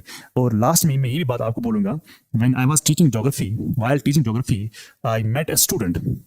उसने मुझे बोला कि सर मैंने, ये उनके अल्फाज हैं, वल्लाही बिल्लाह ये उनके अल्फाज हैं, मेरे अल्फाज नहीं है। सर मैंने परचेज किए हैं कोर्स। क्या किए हैं? मैंने परचेज कोर्स किए हैं ना, ऑनलाइन मैंने परचेज कोर्स किए हैं फ्रॉम मल्टीपल इंस्टीट्यूशन से। कितने? मल्टीपल। उसने मुझे नाम भी बोला, मैं यहाँ पर नहीं लिखूंगा, इट्स ए, इट्स बी, सी, ऐसे करते करते 5-6 इंस्टीट्यूट का उसने मुझे नाम बोला। सो यहाँ से इसने लिया 8,000 का, यहाँ से लिया 4,000 का, यहाँ से लिया 6,000 का, यहाँ से लिया 12,000 का, ऐसे करते करते कितना हो गया टोटल? 68,000 उसने कोर्स लिए थे। एग्जाम हॉल में जब जाता था तो यहाँ इस 68,000 के बाद, खर्च करने के बाद, इतने कोर्स उसने लिए थे ऑनलाइन, उसको क्वेश्चन नहीं निकलता था। तो ज्योग्राफी में मैंने 1.5 घंटे की क्लास दी थी, तो मैंने 29, कभी कभार 2 घंटे, कभी कभार 2-2.5 घंटे, मैंने टोटल 29 लेक्चर दिए। कितने? उसको 20 में से उसको 20 क्वेश्चन निकले हैं इन 29 हाँ 20 में से 20 इसी 29 लेक्चर में उसको सारे हो गए। सारे निकल रहे थे उसको। मैंने कहा कि देखो, मैं ये नहीं बोलूँ कि मैं अच्छा हूँ दूसरा अच्छा नहीं है। बच्चे को खुद इतनी सलाहियत आज है, वो पहचानता है कि मुझे क्या पढ़ना है, कहाँ से पढ़ना है, कहाँ से नहीं पढ़ना है। एक होता है कि मुझे आपकी बात हजम नहीं होती है, वो that's a problem, that's a. पर ये लड़का मुझे कहेगा कि मिशन बनाए कि क्या कर बात चलाज अच्छा इलाज मगर सारी क्वेश्चन प्रॉब्लम हमें दूसरी की बात समझ में नहीं आती है। क्लियर? तो ये जो खुद ही है ना अंदर की, आप छोड़ें, ये आप छोड़ें। और अगर आप इस चीज़ को छोड़ोगे ना तो तभी तो कामयाबी मिलती है। नहीं छोड़ोगे ना फिर कामयाबी दूर जाती है, बहुत दूर भागती है। आवश्यक ना कि आप नदामत रखें। अगर आप नदामत रखते हो तब जाके बात बनती है, ना रखोगे तो फिर हमें आता है। आपने अक्सर देखा होगा कि कहीं पर कुछ होता है ना जो थोड़ा बड़ा होता है, बड़ा इन द सेंस की पैसे के लिहाज से बड़ा होता है, वो अक्सर उसकी मुंह से एक बात निकलती है, मैं जानक नसा, तुम्हें पता नहीं मैं कौन हूँ। ये क्या होता है, पता नहीं मैं कौन हूँ। अल्लाह ताला ने कुरान में कहा है ना, अल्लाह ताला ने कुरान में कहा है कि मुझे पता है तू क्या है, मुझे पता है मैंने किस चीज़ से बनाया तुम्हें। तो उसकी बात करना। अब अल्लाह ताला हंस रहा है ना उस बात पर, जब इंसान दूसरे इंसान को कहता है तुम्हें नहीं पता कि मैं कौन हूँ। तो इसलिए जो ये अकड़ है ना, ये आप छोड़ें। मैं कौन हूँ, अल्लाह ताला कहता है कि हाँ मुझे पता है कि तू कौन है, मैंने किस चीज़ से आपको बनाया है। आप मुझे बताओगे कि मैं कौन हूँ, तू कौन है। आप मुझे बोलोगे मैं कौन हूँ, मैंने तुम्हें बनाया तुम्हारी मर्जी के बगैर। चाहूँ तो अल्लाह में बना, चाहूँ तो अल्लाह में बना। जो उसकी मर्जी के बगैर अल्लाह ताला ने आपको बनाया है, तो उसकी मर्जी है ना, वो कुछ भी कर सकता है आपके साथ, सुना। इसलिए मैं कहता हूँ कि आप फाइनेंशियली, मैं इस्लामिक पॉइंट ऑफ व्यू से कहता हूँ, फाइनेंशियली एक मुसलमान बहुत स्ट्रांग होना चाहिए। मैं नहीं कहता हूँ समाजी हिसाब से, समाजी हिसाब से इट्स ओके, जो भी आपको समझाएगा आप करें। मैं इस्लामिक पॉइंट से भी कहता हूँ आपको कि आप फाइनेंशियली अपने आप को स्ट्रांग करें, तभी तो मस्जिद अच्छी बनेगी ना, बनेगी ना, तभी तो आप गरीब को मदद करोगे ना। जब आप खुद गरीब हैं, आप किस गरीब को मदद करोगे। तो आप खुद बन गए ना मोहताज, किसके लिए, ज़कात के लिए। आप बरोज ज़कात देने के लिए, ना कि लेने के लिए। क्लियर? इसलिए मैं कहता हूँ कि गरीबी अच्छी चीज़ नहीं है। आप फाइनेंशियली बहुत स्ट्रांग करो अपने आप को, लेकिन फिर उस पैसे पर आप समाज को चलाओ।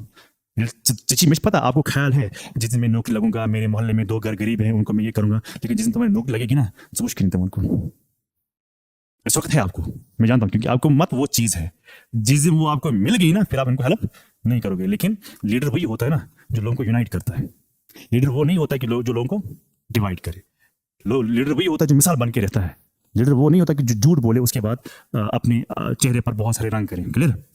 इसलिए मैं कहता हूँ कि आप पढ़ें, मेहनत करें, जो भी जहन में आपको आज तक था उसको आप छोड़ें, और जो भी अकड़ है वो भी छोड़ें।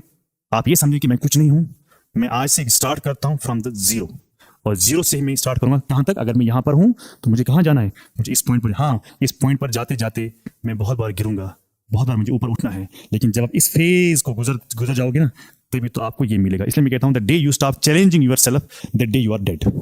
फेल किसको कहते हैं? क्या फेल इसको कहते हैं कि आप फेल हो गए, आपने एग्जाम दिया फेल हो गए? नहीं, फेल उसको कहते हैं जब आपने पढ़ना छोड़ दिया। This not physical fight. आपको लड़ाई करनी, ये पावर आपके पास ज्यादा है, कि यहाँ फाइट है। फॉर एग्जाम्पल, जैसे कि मैं क्लास में कहता हूँ बार बार, एक लड़का यहाँ से रोड पे चल रहा है, ये नंगा चलता है विदाउट कपड़े, आप चलोगे? ऐसा कौन सी चीज है कि वो नंगा चलता है विदाउट कपड़े? कौन सी चीज उसको कहता है कि आपको नंगा बैठना है, आप क्यों नहीं चलते हो, बता। तो इसका मतलब ये है कि असल में ये छोटी सी चीज जो है ना वो खो गया। ये इस छोटी सी चीज पर पूरी बॉडी का वैल्यू है। तो गोया मतलब ये निकला कि अगर ये खत्म हुआ तुम्हारी बॉडी का वैल्यू 0। जब तक आपका ये है तो बॉडी काम करेगी। इसलिए मैं कहता हूं अगर आप थकते हो ना, असल में आपकी बॉडी नहीं थकती है, आपकी ब्रेन थकती है, आपका दिमाग थकता है। दिमाग थक गया ना, अभी आप कहोगे कि कौन पढ़ेगा। जैसे जहां मोहम्मद जाएंगे समो पार्क के, क्योंकि इस बाजू ने कहा कि ना पढ़ें, आपको कौन कहता है कि ना पढ़े, आपको ये कहता है कि ना पढ़े। जिस दिन ये कहा ना पढ़े तो आपकी बॉडी सारी बैठ गई। तो पूरी बॉडी का कंट्रोल इस छोटी चीज पर है। इस छोटी चीज को स्ट्रांग रखें। कल कुछ दिन पहले मेरे कुछ लोग हैं जो दोस्त के हैं, रिश्तेदार हैं, वो बड़े अच्छे पोस्ट पर हैं, लेकिन मोबाइल बहुत यूज करते हैं, बहुत ज्यादा। आई वुड से कि 6 घंटे 7 घंटे दिन में मोबाइल चलाते हैं, सुबह शाम दिन में। और वो बहुत कहते हैं कि मैं बहुत सीखता हूँ इससे। मतलब कोई किसी रिलीजियस स्कॉलर का आप कोई पॉइंट देखते हो, या कुछ भी जनरल कोई डॉक्यूमेंट्री आप देखते हो, कुछ भी किताब वहाँ से देखते हो, आप कहते हो कि मैंने उस मौलवी का, उस स्कॉलर का, उस पर्सनालिटी का, उस साइंटिस्ट का मैंने वीडियो देखा, मैंने ये सीखा। इट्स ओके, आप सीखें, लेकिन आपको असल में पता है ही नहीं कि आप मेंटली कितना वहाँ से कमजोर होते हो। यहाँ से आपने आवाज़ सुना, यहाँ से आपने किसी साइंटिस्ट का पॉइंट सुना, लेकिन आपको अदर हैंड पता ही नहीं है कि आपका मेंटल वीकनेस कितना हो जाता है। क्लियर? ये हमें पता चलेगा आफ्टर सम ईयर्स के बाद, हमें पता चलेगा कि हम मामूली चीज़ भूल जाते हैं। ये सब काम जो है ना, इट्स बिकॉज ऑफ मोबाइल। अच्छा, हमें क्यों आज कंसंट्रेशन काम हो गई है? Only because of mobile reels. Concentration 2 minute के साथ चूडाला। वाई? बिकॉज जिसने आदत गुमुत एक मिनट रील आपने बहुत कुछ सीखा, मुझे पता है मेरे को तो असर को दिमाग से बैठा, मेरा दिमाग खराब हो गया है। अब मैं, आप देखो, आप किताब खोलो, किताब खोलने के बाद आप 5 मिनट पढ़ते फिर आपको दिक्कत होती है, यार कौन पढ़ेगा। बॉडी ने कभी टांग नहीं कहा, हाथ नहीं कहा, आंखों ने कहा, नाक ने कहा, मुंह ने कहा, किसने, गर्दन ने कहा, पेट ने कहा कि नहीं पढ़ना है। आप, ये लूज हुआ, एवरीथिंग लॉस्ट। ये है बॉडी का वैल्यू है, नहीं रहा सारी बॉडी का वैल्यू जीरो। और दूसरी बात मैं आपको ये कहूंगा, दूसरी बात आपसे कि मेक श्योर मेरा पढ़ाना, मैं कितना भी पढ़ाऊं आपको, जितना मैं मेहनत करूं, उस पढ़ाने का वैल्यू जो है, दैट वैल्यू इज 0%। जीरो, मैं सीधा बोलूंगा जीरो। अगर आप एज अ स्टूडेंट, अगर आप हार्ड वर्क नहीं करोगे, मैं कहता हूं मैं 70% खुद करूंगा। Is the 70% selection? नो। जब तक आपका 30% इस 70 के साथ ना मिलाऊं, तब तक मुझे बताओ, 70% मैं मेहनत कर रहा हूं, आप कर ही नहीं रहे हो अपना 30, तो सिलेक्शन होगी? नहीं होगी। मैं मत कहता हूं कि मैं 50 करूंगा, मैं 30 करूंगा, आपको 70 करना पड़ेगा। मैं कहता हूं by the way I will go, चलो मैं यहां तक जाऊंगा 80। तो आप ये नहीं करोगे, नहीं कर पाओगे ये। अगर आपसे ये नहीं हो रहा है ना, फिर ये ना समझना कि मेरी सिलेक्शन हो जाएगी। मैं क्लियर करूंगा आपसे आज ये बात, क्लियर, आज ही क्लियर करूंगा मैं आपसे बात कि अगर आप खुद से मेहनत नहीं करोगे तो मेरा पढ़ाना 100% भी अगर क्या हो, 110% क्यों ना हो, उसका वैल्यू जीरो है, जीरो। आप 30 पढ़ें, मैं नहीं पढ़ाऊंगा, तभी वो जीरो ही है।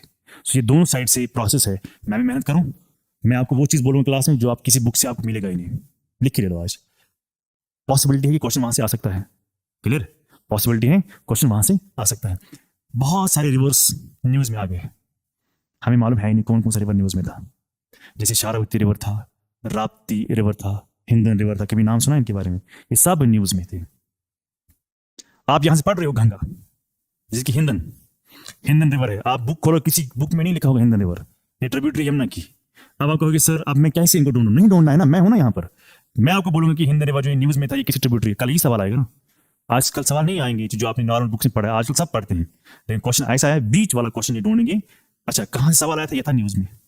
इसलिए मेक श्योर कि आप, जैसे कि आजकल मिडल ईस्ट घूम रहा है न्यूज में, ऐसा नो है ना, ईरान है ना, ईरान न्यूज में है, स्ट्रेट ऑफ हरमुज है, सवाल बन सकता है। स्ट्रेट ऑफ हरमुज किस किस को कनेक्ट करती है, वो सवाल बन सकता है। अच्छा ईरान जो है वो किस किस कंट्री के साथ किस कंट्री के साथ अपना बॉर्डर शेयर करता है, ईरान जो है वो किस किस वाटर बॉडी के साथ अपना शेयर करता है अपना बॉर्डर, ऐसे सवाल बन सकते हैं। अच्छा ईरान में कौन से माउंटेन्स हैं, है ना। तो ये मैं आपको अप्रोच दे रहा हूँ कि कैसे पढ़ना है, तो पढ़ना है ना आपको भी, मगर चलो मैं तो पढ़ाऊंगा, लेकिन आप मेहनत नहीं करोगे तो फिर वहीं के साथ दिमाग इसमें मैं छुपा रहा हूँ, वो नहीं सर, बस मैं उतनी बोलूँ। बोलो, दिल पे हाथ रखिए, बोलो कि हाँ सर मुझे पढ़ना है। अच्छा ये भी बोलो कि सर मैं आज यही मस्ती चक्कर करने आया था, वो गया तंग, दुआ करो चक्रा वक्रा शहर। बताओ आप कहाँ रहते हो? आप आप आप आप आप चाडोरा, आप लोलाव,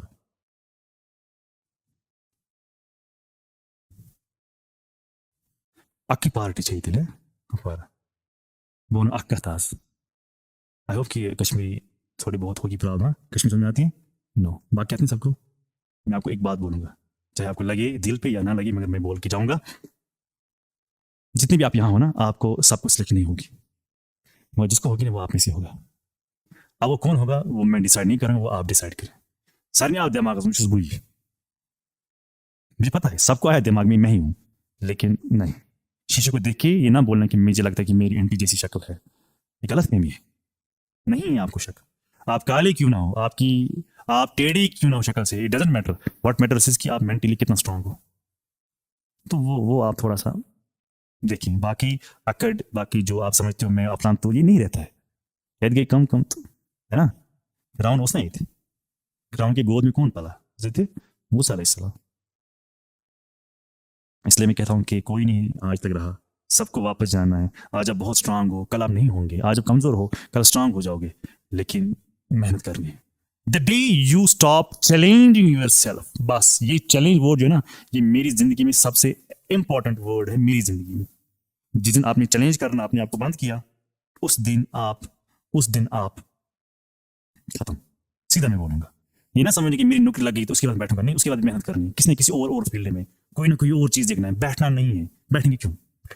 अल्लाह ताला ने इंसान को इतनी ताकत दी है ना, मौलाना रूमी कहता है कि इंसान को अल्लाह ताला ने बनाया है अशरफुल मखलूकात। क्या बनाऊं? ये क्या को बनाऊं? टॉप एस्पेक्ट, अकल दिसनस नर दिसनस जंग दिसनस अज दिसनस इस कन दितना अकल कंस जानवरस पत बनाए टेक्नोलॉजी पत पढ़नाए सो पत कर बाकी चीज ऐसा कुछ दिया है सो अल्लाह ताला ने जितनी भी स्पीसीज बनाई इतनी हजारों लाखों स्पीसीज बनाई सारे को टॉप्स पे थोन कुस ह्यूमन बीइंग्स पता नहीं दो किस्म के लोग आसान कितने किस्म के 2 किस्म के लोग होते हैं एक जो आता है इस दुनिया में खाता है पीता है सोता है उसके बाद लास्ट में मर जाता है लाइकिंग इतने कन चाक इंसान तक आसान जानवर आ im खो चो गो बोड इम जाय शुर पत गो बुढ़ा ये मूद त्रोक जमीन मज अख इंसान तुझे युथ वन ऐसे अल्लाह ताला अगर चे बन बनोमुत मखलूकात क्या पानी गुजारान पानी जिंदगी कित जानवर से गो आपको कुछ और करना है ना सेकेंडली दूसरा इंसान ये होता है he wants enough he wants more and more but what's enough there is no enough आप किसी चीज के पीछे आपको ये लगता है कि ज्यादा पैसा कमाना ज्यादा कुछ खुशी है ना अच्छा हम क्लास में बहुत बार बोलते थे बिल गेट्स के बारे में है ना एलन मस्क के बारे में नाउ यू रियलाइज कि वो कुछ है ही नहीं मैं तो दिवान पन्नी विज बहुत लकुट पता टीचर बनाए बिल गेट्स सो माइक्रोसॉफ्ट ये ओनर वगैरह वगैरह पता फिर एप्लिकेशन फाइल ओनर ठीक है सो ये कुछ है ही नहीं आप ये ना समझें कि इतना बिलियनर बनना है कशीर मन सारे बोर्ड प्रॉब्लम आई पोस बनो वन वो 21 दिन में डबल है ना ये प्रॉब्लम है ना हमें ये पैसा क्यों चाहिए कई लड़का आज तक गेम गिजनस सारी आज गेम्स गेम मिस स्पॉन्सर तो आप मुफ्त पैसा आपको चाहिए क्यों मुफ्त पैसा क्यों चाहिए मेहनत का पैसा होना चाहिए चलो I wish you all the best हाँ let's see again in the class so I don't know आपकी क्लास कब होगी लेकिन जब भी होगी देखो क्या है मसला, आपने अभी सिलेबस नहीं देखा होगा, मैथ की बात मैं कर रहा हूँ, मैथ्स की सिलेबस की। अगर हम इसका सिलेबस देखेंगे, मैथ्स का सिलेबस जो है इसमें 2 सेक्शंस है, ठीक है। एक तो आपको क्वांटिटेटिव एप्टीट्यूड पढ़ना है और आपको पढ़ना है एडवांस मैथमेटिक्स, ठीक है। 2 सेक्शंस। किसी भी एग्जाम में आप बैठो, चाहे आप एसएससी के एग्जाम में बैठो, एसएससी जो ग्रेजुएट लेवल का होता है, एसएससी का ग्रेजुएट लेवल का एग्जाम होता है ना, हर साल होता है। तो उसमें 2 तरह के एग्जाम होते हैं, एक होता है एसएससी ग्रेजुएट लेवल, दूसरा होता है एसएससी का ही एक और एग्जाम होता है सीपीओ। ये भी ग्रेजुएट लेवल का एग्जाम ही होता है, एसएससी करता है हर साल, जिसको बोलते हैं central police organisation, central police organisation. उसमें दिल्ली पुलिस एसआई, सीआरपीएफ का एसआई, सीआईएसएफ का एसआई। जिस तरह से अगर आप देखेंगे यहाँ शेखुल आलम एयरपोर्ट है, उसकी रेख देख जो निगरानी है वो सीआईएसएफ के हवाले है। तो वो यहीं से निकल के आते हैं, ये एग्जाम क्वालिफाई करते हैं, फिर जाते हैं सर्विस देते हैं इंडिया में। इसी तरह से एसएससी और एक एग्जाम करता है, दैट इज CHSL, है ना। ये एग्जाम भी होता है, कंबाइंड हायर सेकेंडरी लेवल। इसकी जो क्वालिफिकेशन होती है वो होती है 12th, है ना। इसी तरह से एसएससी और एक एग्जाम करता है, that is MTS, multitasking staff. उसकी जो क्वालिफिकेशन होती है दैट इज 10th होती है। तो इसका देखेंगे हम सब कुछ, जो भी एग्जाम्स होंगे इसमें सारा कुछ देखेंगे, मैथ्स का सिलेबस जो इसमें आ जाएगा सब कुछ पढ़ेंगे। इसके अलावा जो आपका SSB है, JK SSB की बात कर रहा हूँ। SSB में जो भी ग्रेजुएट लेवल का होगा पोस्ट, उसके रिलेटेड जो भी मैथ्स होगा इसमें वो पढ़ेंगे हम। या अगर 12th लेवल का होगा पोस्ट, 12th लेवल का पोस्ट होगा कोई, उसका भी हम पढ़ेंगे। या इसी तरह से 10th लेवल का पोस्ट कोई होगा जिसकी 10th क्वालिफिकेशन होगी, रिक्वायरमेंट होगी, उसका भी हम पढ़ेंगे। जिस तरह से कांस्टेबल है, उसकी 10th है ना क्वालिफिकेशन की रिक्वायरमेंट, 12th भी है। फॉर एग्जाम्पल अगर आप देखेंगे वो था लेब अटेंडेंट आया था, कुछ लेब असिस्टेंट कुछ आया था, उसमें 12th क्वालिफिकेशन थी। इस तरह से ग्रेजुएट लेवल पोस्ट है बहुत सारे, है ना। जिसमें आप SI देखोगे, जम्मू कश्मीर पुलिस का SI देखोगे, या आप जूनियर असिस्टेंट में है शायद ग्रेजुएशन, है ना, एलिजिबिलिटी, उसका सिलेबस जो भी पोस्ट आ जाएंगे तो वो इसमें कवर हो जाएंगे। हालांकि सारा कुछ कवर हो जाएगा, है ना। उसके बाद जो लद्दाख वाले स्टूडेंट्स हैं उनका भी अपना SSR भी है, सर्विस सिलेक्शन बोर्ड है लद्दाख का, उसका जो सिलेबस रहेगा, उसके पेपर्स देखते हैं हम कंटिन्यूअसली कि ग्रेजुएट लेवल में क्या आते हैं या 10+2 लेवल में क्या आते हैं। पेपर लगभग सिमिलर ही होता है, जो KSSB में होता है वो लद्दाख KSSB में सेम होता है, जो वो स्टूडेंट्स है उसका भी देखते हैं हम साथ साथ। इसके अलावा अगर आप में से कोई देना चाहेगा फॉर एग्जाम्पल JKPSC का exam, JKPSC Jammu Kashmir public service commission, जो भी एग्जाम हो, फॉर एग्जाम्पल अगर कोई लॉ के लिए देता है एग्जाम, PO प्रोसिक्यूटिंग ऑफिसर, उसमें भी CSET होता है एक paper, CSET civil service aptitude test, ठीक है। उसमें मैथ्स वगैरह रहता है, उसको पढ़ने की दोबारा जरूरत नहीं, सारा कुछ यहीं से कवर हो जाएगा। या कोई केस का एग्जाम देता है, उसमें भी CSET रहता है, CSET। उसको पढ़ने की दोबारा जरूरत नहीं है, यहीं से उसका सारा कुछ कवर हो जाएगा। इस तरह से अगर कोई आप में से यूपीएससी की तैयारी कर रहा है, यूपीएससी की तैयारी कर रहा है, मैं मैथ की बात कर रहा हूँ, ठीक है, मैथ्स में मैं सारा कुछ पढ़ाऊंगा, बाकी जीएस उसमें थोड़ा बहुत इन डेप्थ पढ़ना होता है, लेकिन मैथ्स में सब कुछ मैं कवर करूंगा यहाँ। यूपीएससी में जो होता है, जो सिविल सर्विस का एग्जाम होता है, उसमें भी सी सेट होता है, क्वालिफाइंग इन नेचर होता है दूसरा पेपर, जिसको जीएस सेकंड बोलते हैं हम।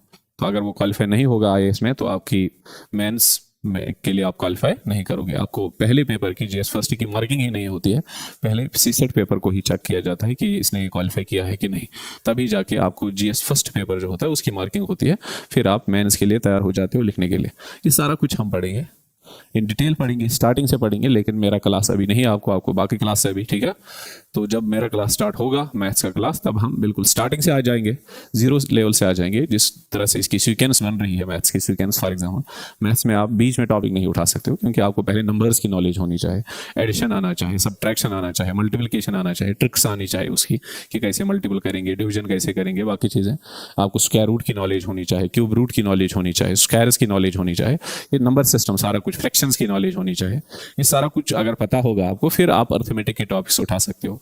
अर्थमेटिक में फॉर एग्जांपल एवरेज पढ़ सकते हो आप, परसेंटेज समझ आ सकती है आपको, इसी तरह से आपको रेशियो प्रोपोर्शन समझ आ सकता है, इस तरह से वर्क एंड टाइम समझ आ सकता है आपको, इसी तरह से स्पीड, टाइम और डिस्टेंस समझ आ सकता है ना, ये उसके टॉपिक्स है। या इस तरह से एडवांस मैथमेटिक्स के टॉपिक्स भी है बहुत सारे, मैं सब कुछ डिस्कस नहीं कर रहा हूँ यहाँ, मैं आपको बस थोड़ा थोड़ा बता रहा हूँ। तो जो एडवांस मैथमेटिक्स के टॉपिक है, फॉर एग्जाम्पल ट्राइगोनोमेट्री है, ज्योमेट्री है, मेंसुरेशन है, ये सारा कुछ एडवांस मैथमेटिक्स में आ जाएगा। तो वो भी हम सारा कुछ पढ़ेंगे जो आपके एसआई के सिलेबस में है, या इसके सिलेबस में, एसएससी के सिलेबस में है, या लद्दाख वाले बच्चों को सिलेबस में है, सारा कुछ हम डिस्कस करेंगे जब से आपके रेगुलर क्लासेस स्टार्ट होंगे, ठीक है। फिलहाल मैं रेंडमली एक टॉपिक ले रहा हूँ इस समय, क्योंकि ये डेमो क्लास है, रेंडमली एक टॉपिक ले रहा हूँ, that is speed, time and distance, ठीक है। स्पीड, टाइम एंड डिस्टेंस, वो हम थोड़ा बहुत देख लेंगे, स्पीड, टाइम एंड डिस्टेंस। बाकी जब आपकी क्लासेस स्टार्ट होंगे अच्छे से, तो आप पहले से ही नंबर सिस्टम पहला टॉपिक है आपका, वही से हम लेंगे नंबर सिस्टम से। लेकिन फिलहाल हम यहाँ पे रेंडमली एक टॉपिक बीच में उठाएंगे, that is speed, time and distance. Speed, time and distance, speed, time and distance. आपने पढ़ा होगा बचपन में कि स्पीड पढ़ी होगी आपने, स्पीड क्या है ना, क्या है स्पीड, बता सकते हो? आप में से बता सकता है कोई स्पीड क्या है? डिस्टेंस बाय टाइम, स्पीड होती है डिस्टेंस बाय टाइम, ये इसकी फार्मूला है कि स्पीड होती है डिस्टेंस बाय टाइम। अगर आपसे कोई पूछे कि स्पीड क्या होती है, आप क्या बोल सकते हैं उसको? आपका जवाब क्या होगा? आप में से बहुत सारे साइंस स्टूडेंट हैं यहाँ पे जिन्होंने कम से कम बीएससी किया होगा, एमएससी वाला मत है कोई? हाँ बताओ क्या होती है फिर speed? Distance travelled bye a body in a unit time, distance travelled bye a body in a unit time. कितनी डिस्टेंस तय करेगी कोई बॉडी यूनिट टाइम में? यूनिट टाइम मीन्स 1 मिनट में, 1 सेकंड में, 1 घंटे में, एक यूनिट टाइम होना चाहिए। कितनी डिस्टेंस तय करेगा, तो उसको बोलते हैं हम द स्पीड, उस बॉडी की स्पीड। जिस तरह से आप बोलते हो किसी बॉडी की स्पीड है 50 किलोमीटर पर आवर, है ना, पर आवर, यानी 1 घंटे में। हम देखते हैं 1 घंटे में कितनी डिस्टेंस इसने ट्रेवल की। या इसी तरह से किसी की स्पीड है 10 मीटर पर सेकंड, 1 सेकंड में उसने कितनी डिस्टेंस तय की, उसको बोलते हैं हम स्पीड, है ना। आपकी गाड़ी की स्पीड, आप किस रफ्तार से चल रहे हो, वहाँ पे स्पीडोमीटर लगा होता है, वहाँ स्पीड दिखाता है वो 50, कभी 60 रहती है, कभी 80 रहती है, 80 kilometre per our, 60 kilometre per our, है ना। तो स्पीड क्या होती है? अब अगर आपसे कोई पूछे, speed that is distance travelled bye a body, कोई भी बॉडी अगर डिस्टेंस ट्रैवल कर रही है in unit time, unit time में कितनी डिस्टेंस तय कर रही है उसको बोलते हैं हम स्पीड। 1 घंटे में कितनी डिस्टेंस तय करेगी, 1 सेकंड में कितनी डिस्टेंस तय करेगी, 1 मिनट में कितनी डिस्टेंस तय करेगी, उसको बोलते हैं हम स्पीड। फिर है फिजिकल क्वांटिटीज। फिजिकल क्वांटिटीज 2 तरह की है, एक है वेक्टर क्वांटिटी, दूसरा है स्केलर क्वांटिटी, है ना।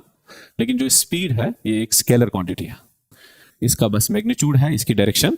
अगर हम इसके बरक्स लेंगे वेलोसिटी, वेलोसिटी उसमें दोनों चीजें हैं, मैग्नीट्यूड भी है, डायरेक्शन। अगर हम इस तरह से बोलेंगे कि इस तरह से है 50 kilometre per our towards east, towards east, तो यहाँ से क्या मिलेगा आपको?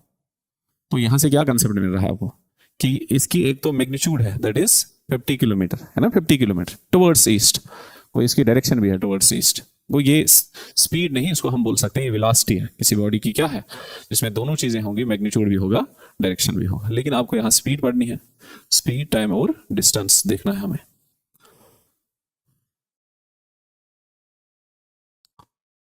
कुछ समझ आ रहा है?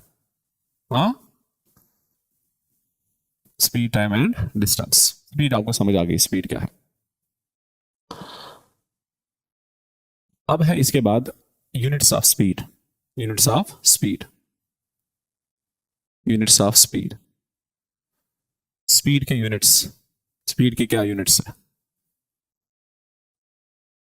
जिस तरह से आप कोई चीज ला रहे हो मार्केट से, आप घर के लिए चावल ला रहे हो, उसका कोई यूनिट है ना? किस में लाते हो आप? सेंटीमीटर्स में, है ना? फिर किस में? केजीज में, क्विंटल्स में, है ना? लाते हैं ना, अपना अपना यूनिट है हर किसी चीज को। घर के लिए आपको मैटिंग लगानी होगी रूम में, वो किलोज में लाते हैं ना, केजीज में, टन्स में लाते हैं। फिर किस में लाते हैं? उसका भी अपना यूनिट है कि आप उसकी लेंथ मेजर करते हो, ब्रेथ मेजर करते हो, मीटर्स में, फीट्स में, है ना? उसका भी अपना यूनिट है। इसी तरह से स्पीड का अपना यूनिट है ना? स्पीड का यूनिट क्या है? अगर हम देखेंगे, स्पीड जो होती है, स्पीड जो होती है distance divide by time, distance divide by time, यह है स्पीड की फार्मूला, है ना? कितनी डिस्टेंस कोई बॉडी तय करेगी, डिवाइड करना है टाइम से, कितने टाइम में करेगी, तो आपको उसकी स्पीड मिल सकती है। इस डिस्टेंस का यूनिट जो है, अगर हम ये डिस्टेंस किलोमीटर में लेंगे, किलोमीटर में लेंगे, और जो अगर ये टाइम हम लेंगे आवर्स में लेंगे, आवर्स में लेंगे, तो इसका यूनिट ये मिलेगा, फिर मिलेगा ना ये, that is kilometre per hour. ये भी मिल सकता है। स्पीड होती है बराबर, ये पता है आपको, स्पीड जो होती है that is distance divide by time. तो अगर हम ये डिस्टेंस यहां पे लेंगे मीटर्स में, मीटर्स में लेंगे ऊपर डिस्टेंस, टाइम किस में लेंगे हम? सेकंड में। तो इसका यूनिट ये बन सकता है फिर, तो ये भी इसका यूनिट है, मीटर पर सेकंड। ये डिपेंड कर रहा है कि आप डिस्टेंस किस में लोगे और टाइम किस में लोगे। आपको ये यूनिट भी मिलेगा देखने को क्वेश्चंस में, ये यूनिट भी, यूजुअली यही दो यूनिट्स आपको देखने को मिल रहे हैं कुछ इस एग्जाम्स में, चाहे एसएससी का एग्जाम हो या एसएसबी का एग्जाम हो, चाहे लद्दाख वाला एसएसबी हो, ठीक है? तो हर किसी में यही यूनिट्स देखने को मिल रहे हैं। फिर इनका कन्वर्शन, हम यूनिट्स का कन्वर्शन कैसे कर सकते हैं? यहां तक सिंपल ही है ना? ये तो आपने पढ़ा भी होगा। यूनिट्स का कन्वर्शन, यूनिट्स का कन्वर्शन, अगर हमें यूनिट्स का कन्वर्शन करना होगा तो हम कैसे कर सकते हैं? फॉर एग्जांपल, अगर आपको स्पीड गिवन होगी किलोमीटर पर आवर में, आप उसको कैसे कन्वर्ट कर सकते हो मीटर पर सेकंड में? कैसे कन्वर्ट कर सकते हो? मान लीजिए किसी बॉडी की स्पीड जो है, स्पीड है किसी बॉडी की, वो है 1 किलोमीटर पर आवर। ये इसकी स्पीड है, किसी बॉडी की स्पीड है। तो अगर हमें देखना है कि 1 किलोमीटर कितने मीटर्स होते हैं? 1000 मीटर, है ना? डिवाइड बाय 1 आवर कितने सेकंड होते हैं? 1 घंटा कितने मिनट होते हैं? 1 आवर जो होते हैं दैट इज 60 मिनट, है ना? 1 आवर कितने सेकंड होते हैं? That is 60 into 60 second, that is 006636, इतने सेकंड होते हैं ना? 3600 सेकंड्स। तो आपको आवर की जगह अगर सेकंड लगाने होंगे दैट इज 3600 सेकंड। इस तरह से आ रहा है समझ? तो अगर हम यहां देखेंगे ये कैंसिल आउट होगा, 2 0, तो यहां फिर कैंसिलेशन होगी 2 से 2 5, 2 1 2 8, तो आपको ये मिल रहा है that is 5/18 metre per second. तो अगर किसी बॉडी की स्पीड होगी 1 किलोमीटर पर आवर, तो अगर हम देखेंगे मीटर पर सेकंड में वो कितना बन रहा है? 5/18 मीटर पर सेकंड। तो इसका मतलब ये है कि अगर कोई किसी बॉडी की स्पीड होगी गिवन आपको किलोमीटर पर आवर में, किलोमीटर, तो आप उसको कन्वर्ट अगर करना होगा आपको मीटर पर सेकंड में, आप उसको मल्टीपल करोगे किससे? 5/18 से, 5/18 से। इसी तरह से अगर किसी बॉडी की स्पीड होगी मीटर पर सेकंड में, वहीं से गिवन मीटर पर सेकंड, तो अगर आप उसको किलोमीटर पर आवर में कन्वर्ट करना होगा तो आपको उसको उल्टा से आप मल्टीपल कर सकते हो, 18/5, तो आपको किलोमीटर पर आवर में मिलेगी। समझ आ रहा है? अगर किलोमीटर पर आवर में होगी तो तब जाके 5/18 से मल्टीपल, ठीक है? तो मीटर पर सेकंड में मिलेगी आपको। अगर वहीं से मीटर पर सेकंड में होगी, समझ आ रहा है? तो आपको उसके उल्टा जो इसका बनेगा दैट इज 18/5, उससे मल्टीपल करोगे, आपको किलोमीटर पर आवर में उस समय स्पीड मिलेगी। यहाँ तक आ गया समझ? बिल्कुल बेसिक चीजें मैंने बताई, मैंने कोई चीज इसमें नहीं डाली जो मुश्किल है अभी। फिलहाल हम यहाँ तक देखेंगे एक दो एग्जाम्पल, ताकि मैं देखूंगा कि आपको कितनी क्लियरिटी मिली इस फार्मूला से। फिलहाल हमने फार्मूला पढ़ी, दैट इज स्पीड किसके बराबर होती है, डिस्टेंस डिवाइड बाय टाइम, ठीक है। फिर हम उसमें और चीजें आगे देखेंगे जब ये स्टार्ट होगा अच्छे से क्लास, कि एवरेज स्पीड क्या होती है जब कोई बॉडी सेम डिस्टेंस तय कर रही है, ठीक है, विद अगर उसकी डिस्टेंस सेम होगी लेकिन विद डिफरेंट स्पीड होगी, ठीक है, तब जाके क्या होगी उसकी एवरेज स्पीड। या कभी डिफरेंट डिस्टेंसेस तय करती हैं डिफरेंट टाइम इंटरवल्स, उस समय एवरेज स्पीड क्या बन सकती है, ठीक है। या कभी डिस्टेंस कांस्टेंट होती है तो फिर स्पीड्स डिफरेंट होते हैं, टाइम डिफरेंट लगते हैं, तो उस समय क्या रेशियो बनता है। या कभी टाइम ही कांस्टेंट होता है, फिर स्पीड डिफरेंट होती है, और इसी तरह से डिस्टेंस डिफरेंट होती है, तब जाके क्या कंडीशन बन सकती है। इसी तरह से अगर स्पीड सेम होगी, डिस्टेंस डिफरेंट होगी, टाइम डिफरेंट होगा, तब जाके क्या कंडीशन बन सकती है। फिलहाल हम बेसिक देख रहे हैं, दैट इज स्पीड होती है डिस्टेंस बाय, और इसके यूनिट्स देख लिया हमने, इसका कन्वर्शन देख लिया हमने कि कैसे कन्वर्शन करेंगे। फिलहाल इस पे 2-3 एग्जाम्पल ले लेंगे, ठीक है। कुछ साथ है आपको रफ और पेन? हाँ, तो 1-2 एग्जाम्पल देख लेंगे, कितना समझ आ गया आपको।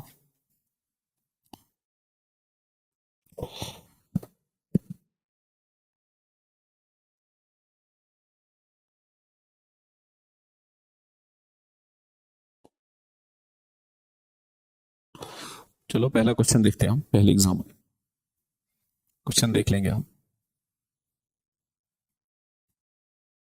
बेसिक क्वेश्चन, ठीक है। ये क्वेश्चन जो है, जो हम करने जा रहे हैं, एसएससी ने पूछा है सीजीएल के एग्जाम में 2022 के पेपर में, ये वाला क्वेश्चन। बिल्कुल 1 सेकंड लगना चाहिए। ए कार कवर्स, लिखो question, A car covers A distance of, a car covers a distance of 90 kilometer in 50 minute, in 50 minute, full stop. What is the speed in meter per second? What is the speed in meter per second? आपको उस car की speed बतानी है, लेकिन बतानी है किसमें, metre per second में। 30 आंसर है, 30 मीटर पर सेकंड, ये भी एक ऑप्शन है, option B. 90 metre per second भी एक ऑप्शन है, C option, that is 108 metre per second, ये भी आपका एक ऑप्शन है। डी ऑप्शन जो है, that is 60 metre per second, ये भी आपको एक ऑप्शन है। A car covers a distance of 90 kilometer in 50 minutes. Full stop. What is the speed of the car in meter per second? Speed बतानी है car की आपको मीटर पर सेकंड में।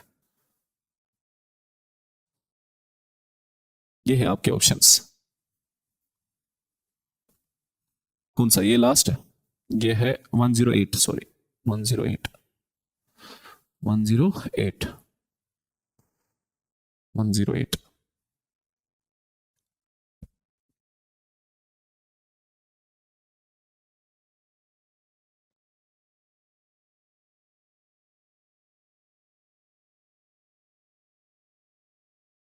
50 मिनट में कितनी डिस्टेंस तय कर रही है, 90 किलोमीटर, है ना। आपको इसकी स्पीड बतानी है, लेकिन मीटर पर सेकंड में।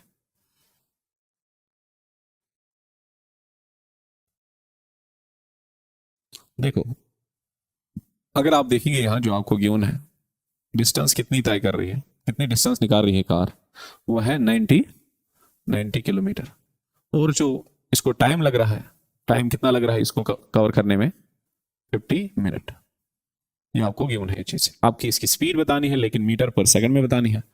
अगर हम यहां से टाइम लेंगे, यहां से हम लेंगे दैट इज डिस्टेंस, यहां से हम डिस्टेंस लेंगे,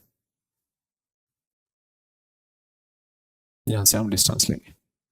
टाइम कितना टाइम ले रही है कार, 50 मिनट। और कितनी डिस्टेंस तय कर रही है 50 मिनट में, 90 किलोमीटर, है ना। इतनी डिस्टेंस तय कर रही है।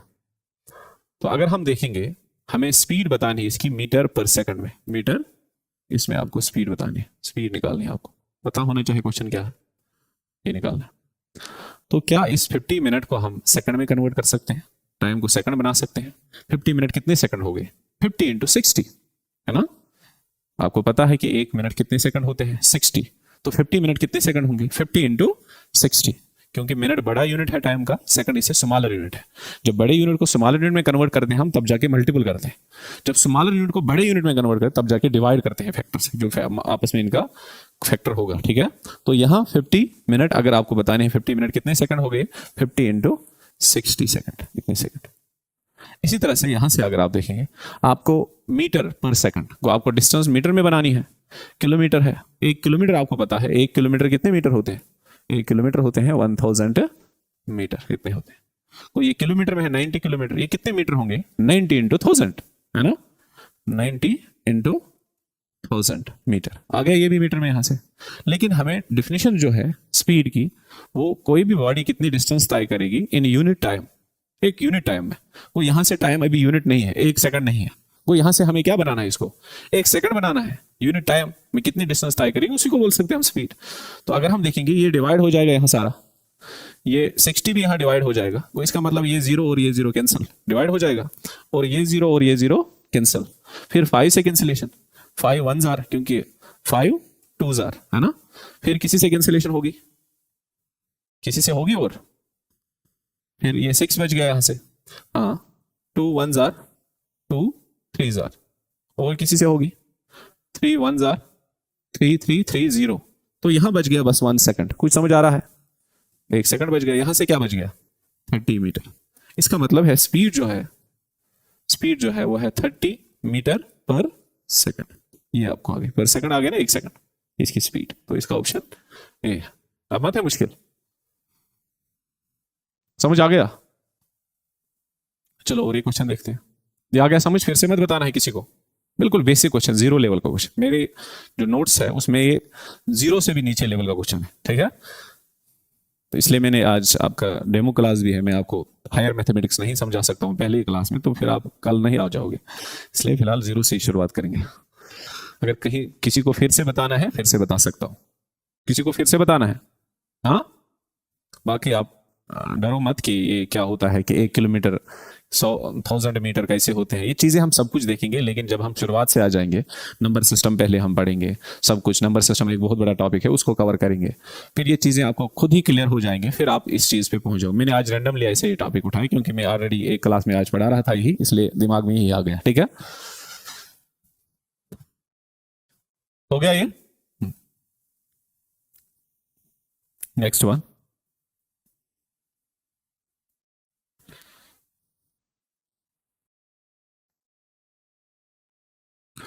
लिखो और एक question, Dimple is travelling, Dimple, इसका नाम क्या है, डिम्पल। डिम्पल जानते हो, डिम्पल को जानते हो, डिम्पल नाम है किसी का, जिस तरह से अखिलेश यादव की बीवी, उसका नाम है डिम्पल यादव, वो पार्लियामेंट के पहले ही दूसरे इस रो में बैठती है।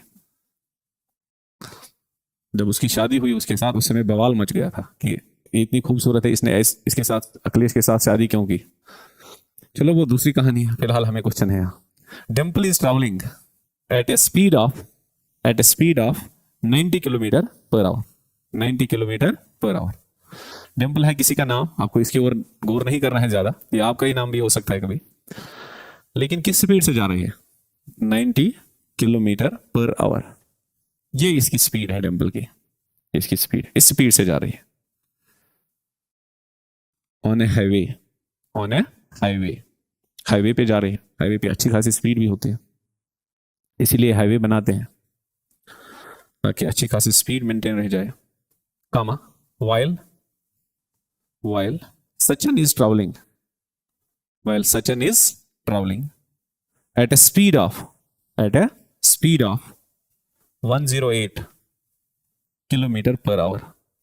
सचिन इस स्पीड से जा रहा है, ये डिम्पल की स्पीड है, ये सचिन की स्पीड है ना।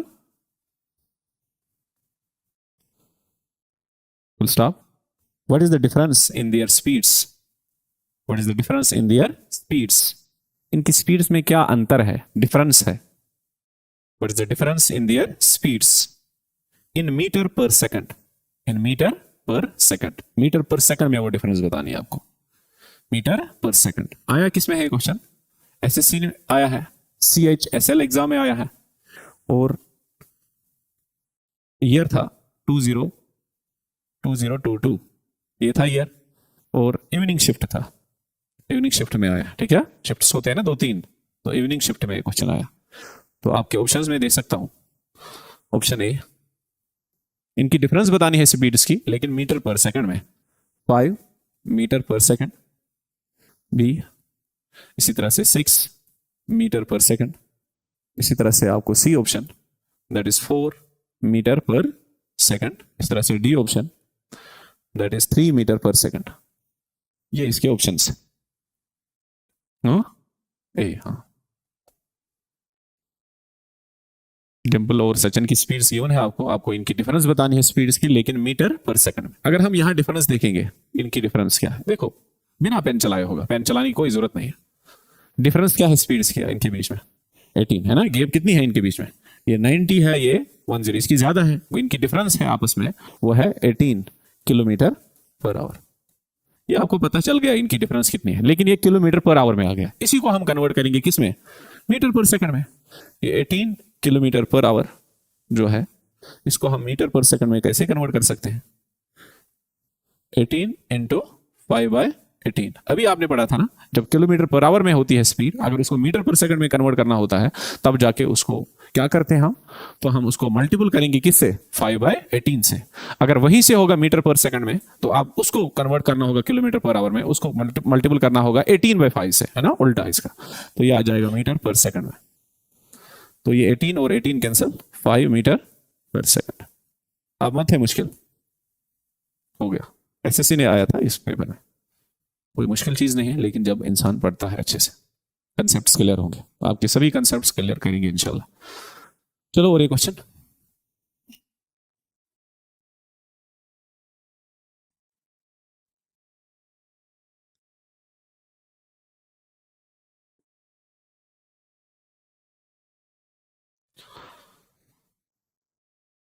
लिखो और एक question. an athlete an athlete an athlete an athlete runs an athlete runs an athlete runs an 800 meter race 800 meter race। वो कितनी रेस तय कर रहा है, 800 मीटर की race in 96 second, in 96 second. 800 metre की रेस लगाता है कितने सेकंड्स में, 96 सेकंड्स में। Full stop, full stop. Find his speed in kilometre per hour. आपको उसकी स्पीड बतानी है, लेकिन किस में बतानी है, किलोमीटर पर आवर में। आपको उसकी स्पीड बतानी है किलोमीटर पर आवर में। किलोमीटर पर आवर में उसकी स्पीड क्या होगी, ऑप्शंस में दूंगा, 40 kilometre per hour, option B 20 kilometre per hour, option C that is 25 kilometre per hour, D option that is 30 kilometre per hour. ये है इसके ऑप्शंस। आपको पता है कितनी डिस्टेंस निकाल रहा है ना, डिस्टेंस आपको पता है कितनी निकाल रहा है, 800 मीटर, और टाइम भी पता है कितने टाइम में निकाल रहा है।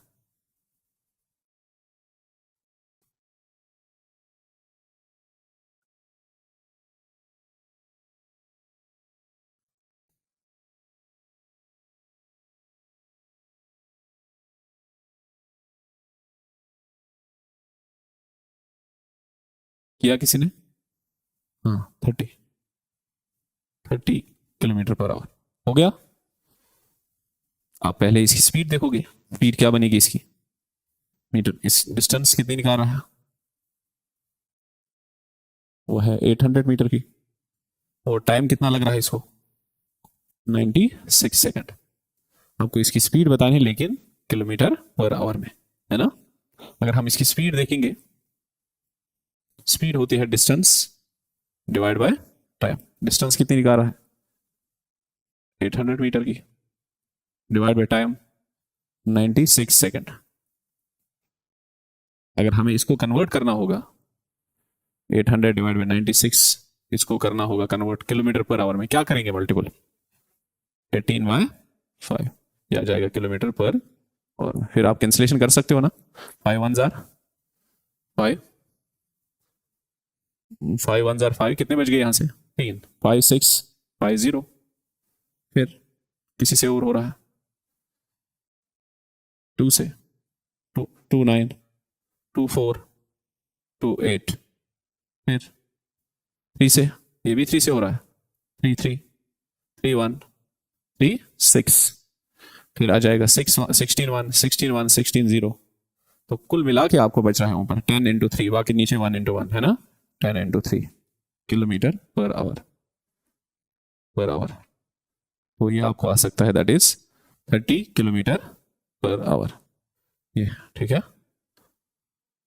इतना काफी है ना, तो टाइम भी हो गया, तो जब आपकी क्लास होगी रेगुलर क्लास तब जाके हम सब कुछ पढ़ेंगे, वो बंद करो वहां पे, स्टॉप है इसका, रिकॉर्डिंग का स्टॉप। ये समझ आ गया? हाँ बिल्कुल बेसिक चीज हमने पढ़ी आज।